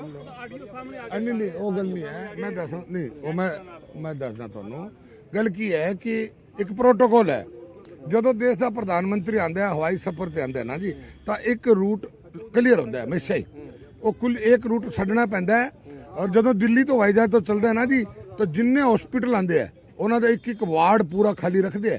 ਆ ਤਾਂ ਨਹੀਂ ਕਿ ਹਵਾਈ ਜਹਾਜ਼ ਡਿੱਗ ਪਏਗਾ, ਥੱਲੇ ਸਾਰੀ ਇੰਤਜ਼ਾਮ ਹੁੰਦਾ ਹੈ। ਇਹ ਪ੍ਰੋਟੋਕੋਲ ਦੇ ਵਿੱਚ ਚੰਨੀ ਬਾਰ-ਬਾਰ ਕਹਿੰਦੇ ਕਿ ਮੈਂ ਕਿਸਾਨਾਂ ਦੇ ਲਾਠੀ ਚਾਰਜ ਨਹੀਂ ਕਰ ਸਕਦਾ ਸੀ, ਇਸ ਕਰਕੇ ਉਹ ਸਥਿਤੀ ਬਣੀ। ਕਹਿੰਦੇ ਮੈਨੂੰ ਇਹ ਮਜਬੂਰ ਕਰਦੇ ਸੀ, ਮੈਂ ਗੋਲੀ ਚਲਾਣਾ, ਮੈਂ ਨਹੀਂ ਚਲਾਣੀ ਸੀਗੀ। ਚੰਨੀ ਨੂੰ ਸ਼ਰਮ ਆਣੀ ਚਾਹੀਦੀ ਹੈ। ਇਹ ਫਾਜ਼ਿਲਕਾ ਆਇਆ ਚੰਨੀ, ਕਿੰਨੇ ਸਾਡੇ ਈਟੀਟੀ ਦੇ ਟੀਚਰਾਂ ਨੂੰ ਤੇ ਕਿੰਨੇ ਅਧਿਆਪਕਾਂ ਨੂੰ ਇਹਨਾਂ ਨੇ ਲਾਠੀਆਂ ਨਾਲ ਮਾਂਜੇ ਸੀਗੇ, ਕਿੱਥੇ ਨਹੀਂ ਮਾਂਜੇ। ਮਾਨਸਾ, ਸੰਗਰੂਰ, ਬਰਨਾਲਾ ਕਿੰਨੇ ਟੀਚਰਾਂ ਦੇ ਕੁੜੀਆਂ ਤੱਕ ਕੁੱਟੀ। ਉਦੋਂ ਚੰਨੀ ਨੂੰ ਸ਼ਰਮ ਨਹੀਂ ਆਈ ਹੈ? ਜਦੋਂ ਪ੍ਰਧਾਨ ਮੰਤਰੀ ਆਇਆ ਉਦੋਂ ਕਹਿੰਦਾ ਮੈਂ ਕਿਵੇਂ ਕਰਦਿਆਂ। ਉਹ ਕਿਹਦੇ ਆਦੇਸ਼ ਦੇ ਵਿੱਚ ਬੱਚੇ ਕੁੱਟੇ ਸੀ ਇਹਨਾਂ ਨੇ? ਇਹ ਦੂਗਲੀ ਨੀਤੀ ਦੇ ਦੋ ਮੂੰਹੇ ਸੱਪ ਨੇ। ਇਹ ਮਰਜ਼ੀ ਉਧਰਲੇ ਪਾਸੇ ਦੱਸਦੇ, ਮਰਜ਼ੀ ਇਸੇ ਪਾਸੇ ਛੱਡਦੇ ਆ। ਜੈਨੀ ਸਾਹਿਬ, ਜਿਵੇਂ ਕਹਿੰਦੇ ਮੋਦੀ ਸਾਹਿਬ ਜੇ ਰੈਲੀ 'ਚ ਪਹੁੰਚ ਜਾਂਦੇ ਤੇ ਬੜੀਆਂ ਸੌਗਾਤਾਂ ਲੈ ਕੇ ਆਏ ਸੀਗੇ, ਤੁਹਾਨੂੰ ਪਤਾ ਹੋਣਾ ਵੈਸੇ ਕੀ ਸੀਗਾ, ਦੱਸ ਦਿਓ ਸਾਨੂੰ ਵੀ। ਇਹ ਤਾਂ ਪੀੜ ਸੀ ਜੇ ਉਹ ਪਟਾਰਾ ਇੱਥੇ ਖੁੱਲਦਾ। ਥੋੜਾ ਤੁਸੀਂ ਖੋਲ ਦਿਓ, ਪਟਾਰੇ 'ਚ ਸੀਗਾ ਕੀ ਉਹਦੇ ਬੜਾ ਕੁਝ ਸੀਗਾ, ਦੱਸੋ। ਬੜਾ ਕੁਝ। ਕਿਸਾਨਾਂ ਦਾ ਕਰਜ਼ਾ ਮਾਫੀ ਸੀ। ਹੋਰ ਬੋਲੋ। ਕਿਸਾਨਾਂ ਦਾ ਕਰਜ਼ਾ ਮਾਫ ਕਰ ਦੇਣਾ ਸੀ। ਪੰਜਾਬ ਨੂੰ ਕਰਜ਼ਾ ਮਾਫ ਕਰਨਾ ਸੀ। ਮੈਡੀਕਲ ਕਾਲਜ ਤਾਂ ਦੇਣੀ ਸੀ ਸੁਵਿਧਾ। ਉਹ ਤਾਂ ਸੁਵਿਧਾ ਤਾਂ 2 ਕਿਉਂ 4 ਉਹ ਤਾਂ ਦੇਣੀ ਸੀ। ਸਭ ਤੋਂ ਵੱਡਾ ਕੀ ਹੈ ਪੰਜਾਬ ਨੂੰ ਕਰਜ਼ਾ ਮੁਕਤ ਕਰਨਾ ਜ਼ਰੂਰੀ ਹੈ। ਅੱਜ ਪੰਜਾਬ ਤੇ 4 ਲੱਖ ਹਜ਼ਾਰ ਕਰੋੜ ਦਾ ਕਰਜ਼ਾ ਹੈ। ਅੱਜ ਪੰਜਾਬ ਵਿਆਜ ਦੇ ਵਿੱਚ ਚੱਲਦਾ ਹੈ। ਅੱਜ ਸਾਡਾ ਕਿਸਾਨ ਦਾ ਕਰਜ਼ਾ ਮੁਕਤ ਕਰਨਾ ਜ਼ਰੂਰੀ ਹੈ। ਕਿਸਾਨ ਅੱਜ ਕਰਜ਼ੇ ਦੇ ਵਿੱਚ ਗਰਕ ਚੁੱਕੇ ਕਰ ਦੇਣ। ਜ਼ਰੂਰੀ ਥੋੜਾ ਰੈਲੀ ਨਹੀਂ ਹੋਈ ਤਾਂ ਕਿਸਾਨਾਂ ਨੂੰ ਇੰਨਾ ਹੀ, ਜੇ ਕਿਸਾਨਾਂ ਦੇ ਪ੍ਰਤੀ ਦਰਦ ਹੈਗਾ, ਤੁਸੀਂ ਵੀ ਕਿਸਾਨ ਹੋਗਾ, ਕਰ ਦਿਓ। ਮੋਦੀ ਸਾਹਿਬ ਕਰਨਗੇ। ਹੁਣ ਤਾਂ ਚੋਣ ਜਾਬਤਾ ਲੱਗੀ ਨਾ, ਫਿਰ ਦੇਖੋ ਕਰਨਗੇ। ਹਰ ਕੰਮ ਤੇ ਫਿਰ ਦੇਰੀ ਤੁਹਾਨੂੰ ਲੱਗਦਾ ਨਹੀਂ ਕਿ ਕੇਂਦਰ ਸਰਕਾਰ ਦੇਰੀ ਕਰ ਦਿੰਦੀ ਹੈ? ਕਰਨਾ ਹੁੰਦਾ ਕੰਮ, ਤੁਸੀਂ ਤੁਹਾਡੇ ਮੁਤਾਬਕ ਕਰਨੇ ਹੁੰਦੇ ਕੰਮ, ਦੇਰੀ ਕਰ ਦਿੰਦੇ ਨੇ। ਜੋ ਮੋਦੀ ਸਾਹਿਬ ਨੇ ਕਿਹਾ ਨਾ ਉਹ ਕੀਤਾ ਹੈ। ਆ ਤੁਹਾਨੂੰ ਮੈਂ ਦੱਸ ਦਿਆਂ, ਤੁਸੀਂ ਨਹੀਂ ਕਹਿ ਸਕਦੇ। ਠੀਕ ਹੈ, ਉਹਨਾਂ ਨੇ ਉਸੇ ਚੀਜ਼ ਦਾ ਡਰ ਸੀ ਕਾਂਗਰਸ ਨੂੰ ਤੇ ਇਹਨਾਂ ਸਾਰਿਆਂ ਨੂੰ। ਜੇ ਮੋਦੀ ਆ ਕੇ ਉੱਥੇ ਬੋਲ ਗਿਆ ਤਾਂ ਸਾਡਾ ਸੁਪਨਾ ਸਾਫ਼। ਇਹਨਾਂ ਨੂੰ ਮੋਦੀ ਤੋਂ ਡਰ ਲੱਗਦਾ ਹੈ ਸਾਰਿਆਂ ਨੂੰ। ਜੇ ਮੋਦੀ ਜਿਹੜਾ ਹੈ ਅਗਲਾ ਪ੍ਰਧਾਨ ਮੰਤਰੀ ਵੀ ਮੋਦੀ ਹੈ। ਜਿੱਥੇ ਭਾਰਤੀ ਜਨਤਾ ਪਾਰਟੀ ਦੀ ਸਰਕਾਰ ਬਣ ਜਾਂਦੀ ਹੈ ਨਾ, ਉਹ ਦੁਬਾਰਾ ਵੀ ਆਂਦੀ ਹੈ, ਤਿਬਾਰਾ ਵੀ ਆਂਦੀ ਹੈ। ਉੱਥੇ ਫਿਰ ਜਾਂਦੀ ਨਹੀਂ ਹੈ, ਕਿਉਂਕਿ ਭਾਰਤੀ ਜਨਤਾ ਪਾਰਟੀ ਕੰਮ ਕਰਦੀ ਹੈ, ਸੇਵਾ ਦੀ ਰਾਜਨੀਤੀ ਕਰਦੀ ਹੈ। ਬਜਰੀ ਦੀ, ਰੇਤੇ ਦੀ, ਕੇਬਲ ਦੀ, ਸ਼ਰਾਬ ਮਾਫੀਆ ਦੀ ਰਾਜਨੀਤੀ ਨਹੀਂ ਕਰਦੀ। ਔਰ ਮੈਂ ਤੁਹਾਨੂੰ ਗੱਲ ਕਹਿਣਾ ਚਾਹੁੰਦਾ, 7 ਸਾਲ ਹੋ ਗਏ ਪ੍ਰਧਾਨ ਮੰਤਰੀ ਸੈਂਟਰ 'ਚ ਸਰਕਾਰ 'ਚ ਕਿਸੇ ਤੇ ਵੀ ਕੋਈ ਮੰਤਰੀ ਤੇ ਕਰਪਸ਼ਨ ਦਾ, ਰਿਸ਼ਵਤਖੋਰੀ ਦਾ ਕੋਈ ਘੁਟਾਲਾ ਨਹੀਂ ਹੈ। ਔਰ ਕਾਂਗਰਸ ਦੀ ਸਰਕਾਰ ਸੀ, ਰੋਜ਼ ਘੁਟਾਲੇ ਹੁੰਦੇ ਸੀ, ਰੋਜ਼ ਘੁਟਾਲੇ ਹੁੰਦੇ ਸੀ। ਇਹ ਪ੍ਰਧਾਨ ਮੰਤਰੀ ਦੀ ਇੱਕ ਬਹੁਤ ਅੱਛੀ ਦੇਸ਼ ਨੂੰ ਦੇਣ ਹੈ ਔਰ ਇਹਦੇ ਮਤਲਬ ਬਹੁਤ ਅੱਛੇ ਕੰਮ ਹੋਣੇ। ਆਖਰੀ 2-3 ਸਵਾਲ ਪੁੱਛਾਂਗੇ। ਪਹਿਲੇ ਰਣਜੀਤ ਸਾਡੇ ਫਾਜ਼ਿਲਕਾ ਤੋਂ ਸਹਿਯੋਗੀ ਨੇ, ਸਵਾਲ ਕਰਨਾ ਚਾਹੁੰਦੇ ਨੇ। ਜੀ ਜਾਨੀ ਸਾਹਿਬ, ਜਿਵੇਂ ਕਿ ਹੁਣ 17 ਜਾਂ 18 ਨੂੰ ਇੱਥੇ ਪ੍ਰਧਾਨ ਮੰਤਰੀ ਆ ਰਹੇ ਨੇ, ਤੇ ਕੀ ਹੁਣ ਤੁਸੀਂ ਉਹਨਾਂ ਇਕੱਠ ਕਰ ਪਾਓਗੇ ਜਿੰਨਾ ਆਪਾਂ ਉੱਥੇ ਅੰਦਾਜ਼ਾ ਲਗਾਇਆ ਸੀ? ਨਹੀਂ ਦੇਖੋ, 17 ਨੂੰ ਆ ਰਹੇ ਨੇ ਤੇ ਪ੍ਰਧਾਨ ਮੰਤਰੀ ਦੇ ਨਾਂ ਤੇ ਤਾਂ ਲੋਕਾਂ ਨੇ ਹੁਣੇ ਘੁੰਗਰੂ ਬੰਦ ਲਏ, ਸਾਨੂੰ ਤਾਂ ਕਹਿਣ ਦੀ ਲੋੜ ਨਹੀਂ ਹੈ। ਜਿੱਥੇ ਔਰ ਪਹੁੰਚਣਗੇ ਨਾ ਰੈਲੀ ਗਰਾਊਂਡ ਤੱਕ। ਲੋਕੀ ਜਦ ਜਿੰਨ ਫਿਰੋਜ਼ਪੁਰ ਜਾਣਾ ਸੀ ਨਾ, ਫਿਰੋਜ਼ਪੁਰ ਅਸੀਂ ਇੱਕ ਪਿੰਡ 'ਚ ਇੱਕ ਬੱਸ ਦਾ ਇੰਤਜ਼ਾਮ ਕੀਤਾ ਸੀ, ਨਾਲ ਸਾਨੂੰ 2-2 ਬੱਸਾਂ ਹੋਰ ਦੇਣੀ ਪਈਆਂ, ਕੈਂਟਰ ਦੇਣੇ ਪਏ। ਲੋਕੀ ਆਪਣੀ ਕਾਰਾਂ ਲੈ ਕੇ ਤਿਆਰ ਹੋ ਗਏ। ਉਹ ਕਹਿੰਦਾ ਖਾਲੀ ਕੁਰਸੀਆਂ ਤਾਂ ਖਾਲੀ ਸੀਗੀਆਂ, ਕਿੱਥੇ ਗਈਆਂ ਬੱਸਾਂ? ਮੈਂ ਬਰਸ ਦਾ ਵਿੱਚ ਚੰਨੀ ਨੂੰ ਬਿਠਾ ਦਿਆਂ, ਬੈਠ ਜੇ ਕੇ। ਬਰਸਾਤ ਹੋ ਰਹੀ ਸੀ, ਨਹੀਂ ਹੋ ਰਹੀ ਸੀ, ਦੱਸੋ? ਅੱਛਾ, ਲੋਕੀ ਜਿਹੜੇ ਛੱਤੇ ਲੈ ਕੇ ਬੈਠੇ ਸੀ, ਬੱਸਾਂ 'ਚ ਬੈਠੇ ਸੀ, ਕਾਰਾਂ 'ਚ ਬੈਠੇ ਸੀ, ਬਰਾਉਂਡਾਂ 'ਚ ਬੈਠੇ ਸੀ, ਉਹਨੂੰ ਸ਼ਰਮ ਆਉਣੀ ਚਾਹੀਦੀ ਹੈ ਚੰਨੀ ਨੂੰ। ਉਹ ਕਹਿੰਦਾ 600 ਬੰਦੇ ਸੀ, ਉਹ 600 ਤਾਂ ਮੇਰੇ ਵਰਗਾ ਛੋਟਾ ਜਿਹਾ ਜਾਂਦਾ, ਉੱਤੇ ਇਕੱਠੇ ਹੋ ਜਾਂਦੇ ਆ। ਔਰ ਉਹਦੀ ਖੂਫੀਆ ਰਿਪੋਰਟ ਜਿਹੜੀ ਹੈ, ਉਹਨੇ 2 ਲੱਖ ਦੀ ਤਾਂ ਉਹਨੇ ਰਿਪੋਰਟ ਦਿੱਤੀ ਵੀ 2 ਲੱਖ ਇਕੱਠ ਹੋਏਗਾ, ਜਦੋਂ ਕਿ ਇਕੱਠ ਦਾ ਮਤਲਬ 2 ਤੋਂ ਉੱਤੇ 5 ਲੱਖ ਬੰਦੇ ਨੇ ਜਾਣਾ ਸੀ ਉੱਥੇ। ਅੱਛਾ, ਤੁਸੀਂ ਸਿਹਤ ਮੰਤਰੀ ਵੀ ਰਹੇ ਹੋ, ਆਪਾਂ ਤੁਹਾਡੇ ਇਸ ਇਲਾਕੇ ਦੇ ਵਿੱਚ ਆਂਦੇ ਰਹੇ ਹਾਂ। 1-2 ਪਿੰਡ ਜਿੱਥੇ ਬੱਚੇ ਪਾਣੀ ਦੀ ਖਰਾਬੀ ਦੇ ਵਜ੍ਹਾ ਦੇ ਨਾਲ ਬੱਚਿਆਂ ਦੇ ਜੋ ਆਪਾਂ ਦੇਖਦੇ ਹਾਂ ਕਿ ਪੈਦਾਇਸ਼ ਤੋਂ ਹੀ ਉਹਨਾਂ ਨੂੰ ਕੋਈ ਨਾ ਕੋਈ ਬਿਮਾਰੀ ਲੱਗ ਜਾਂਦੀ ਹੈ। ਬਤੌਰ ਸਿਹਤ ਮੰਤਰੀ ਤੁਸੀਂ ਉਦੋਂ ਕੀ ਆਪ ਮਸਲੇ ਹੱਲ ਕਰਨ ਦੀ ਕੋਸ਼ਿਸ਼ ਕੀਤੀ? ਉਹ ਜੇ ਹੁਣ ਦੁਬਾਰਾ ਲੋਕ ਤੁਹਾਨੂੰ MLA ਬਣਾਉਂਦੇ ਨੇ, ਕਿਆ ਤੁਹਾਡੇ ਏਜੰਡੇ ਦੇ ਉਹ ਮੁੱਦੇ ਅਹਿਮ ਹੈਗੇ ਨੇ ਇੱਥੇ ਬਿਮਾਰੀਆਂ ਨੂੰ ਲੈ ਕੇ ਜਾਂ ਸਾਫ਼ ਪਾਣੀ ਮੁਹੱਈਆ ਕਰਵਾਉਣਾ ਲੋਕਾਂ ਨੂੰ? ਦੇਖੋ, ਗੱਲ ਸੁਣੋ ਮੇਰੀ। ਫਾਜ਼ਿਲਕਾ ਦੇ ਵਿੱਚ ਕੀ ਸੀਗਾ ਸਾਡੇ ਆਉਣ ਤੋਂ ਪਹਿਲਾਂ? ਫਾਜ਼ਿਲਕਾ ਦਾ ਬੰਦਾ ਅਗਰ ਬੱਸ ਦੇ ਵਿੱਚ ਬੈਠਾ ਹੁੰਦਾ, ਹੱਸਦਾ ਤਾਂ ਪਛਾਣਿਆ ਜਾਂਦਾ ਵੀ ਫਾਜ਼ਿਲਕਾ ਦਾ ਹੈ। ਇੱਥੋਂ ਦੰਦ ਪੀਲੇ ਹੋ ਜਾਂਦੇ ਸੀਗੇ, ਗੋਡੇ ਰਹਿ ਜਾਂਦੇ ਸੀ। ਭਾਰਤੀ ਜਨਤਾ ਪਾਰਟੀ ਸਾਡੀ ਸਾਰੀ ਟੀਮ ਨੇ ਫੈਸਲਾ ਲਿਆ ਕਿ ਅਸੀਂ ਇੱਥੇ ਵਾਟਰ ਵਰਕਸ ਨਹਿਰੀ ਪਾਣੀ ਦੇਾਂਗੇ। ਤਾਂ ਕਾਂਗਰਸ ਨੇ ਕਿਹਾ ਵੀ ਨਹਿਰੀ ਪਾਣੀ ਨਹੀਂ ਆ ਸਕਦਾ। ਅਸੀਂ ਕੋਸ਼ਿਸ਼ ਕੀਤਾ, ਉਪਰਾਲਾ ਕੀਤਾ, ਗੰਗ ਕਨਾਲ, ਜਦੋਂ ਗੰਗ ਕਨਾਲ ਜਿਹੜੀ ਹੈ ਰਾਜਸਥਾਨ ਜਾਂਦੀ ਹੈ, ਉੱਥੇ ਵਿੱਚ ਕੋਈ ਮੋਗਾ ਲਾ ਨਹੀਂ ਸਕਦਾ। ਅਸੀਂ ਮੱਥਾ ਮਾਰ ਕੇ ਸਾਰਿਆਂ ਨੇ, ਮੈਂ ਉੱਥੇ ਗੰਗ ਕਨਾਲ ਪਾਣੀ ਸਤਕੁਸ਼ਿਤ ਦਿੱਤਾ। ਅਸੀਂ ਪਿੰਡਾਂ ਵਿੱਚ ਆਰਓ ਲਗਾਏ, ਉਹ ਅਸੀਂ ਤਾਂ ਲਗਾਏ ਆਰਓ, ਅਸੀਂ ਪਾਣੀ ਵੀ ਲੈ ਕੇ ਆਂਦਾ ਹੈ।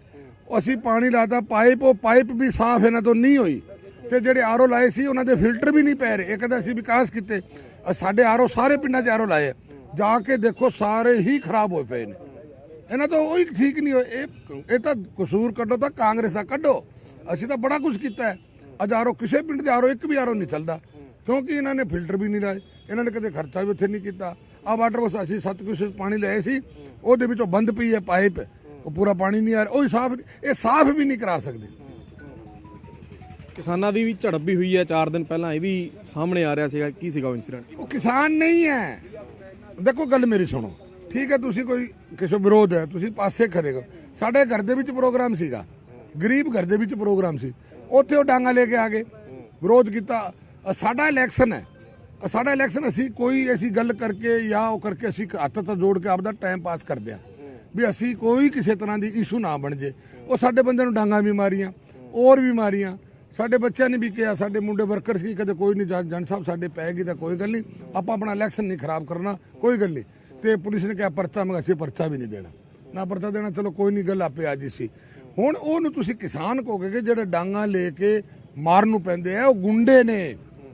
ਕਿਸਾਨ ਕਿਸੇ ਦਾ ਨੁਕਸਾਨ, ਕਿਸਾਨ ਤਾਂ ਸੱਪ ਨੂੰ ਹੀ ਨਹੀਂ ਮਾਰਦਾ, ਜੇ ਖੇਤ 'ਚ ਨਿਕਲ ਜੇ ਉਹਨੂੰ ਕਹਿੰਦੇ ਪਾਸੇ ਦੁੱਧ ਦਾ ਛਿੱਟਾ ਦਿੰਦਾ ਵੀ ਚਲੋ ਪਾਸੇ ਜਾਵੇ। ਕਿਸਾਨ ਅੰਦਾਤਾ ਹੈ, ਕਿਸਾਨ ਅਜਾ ਕੰਮ ਨਹੀਂ ਕਰਦਾ।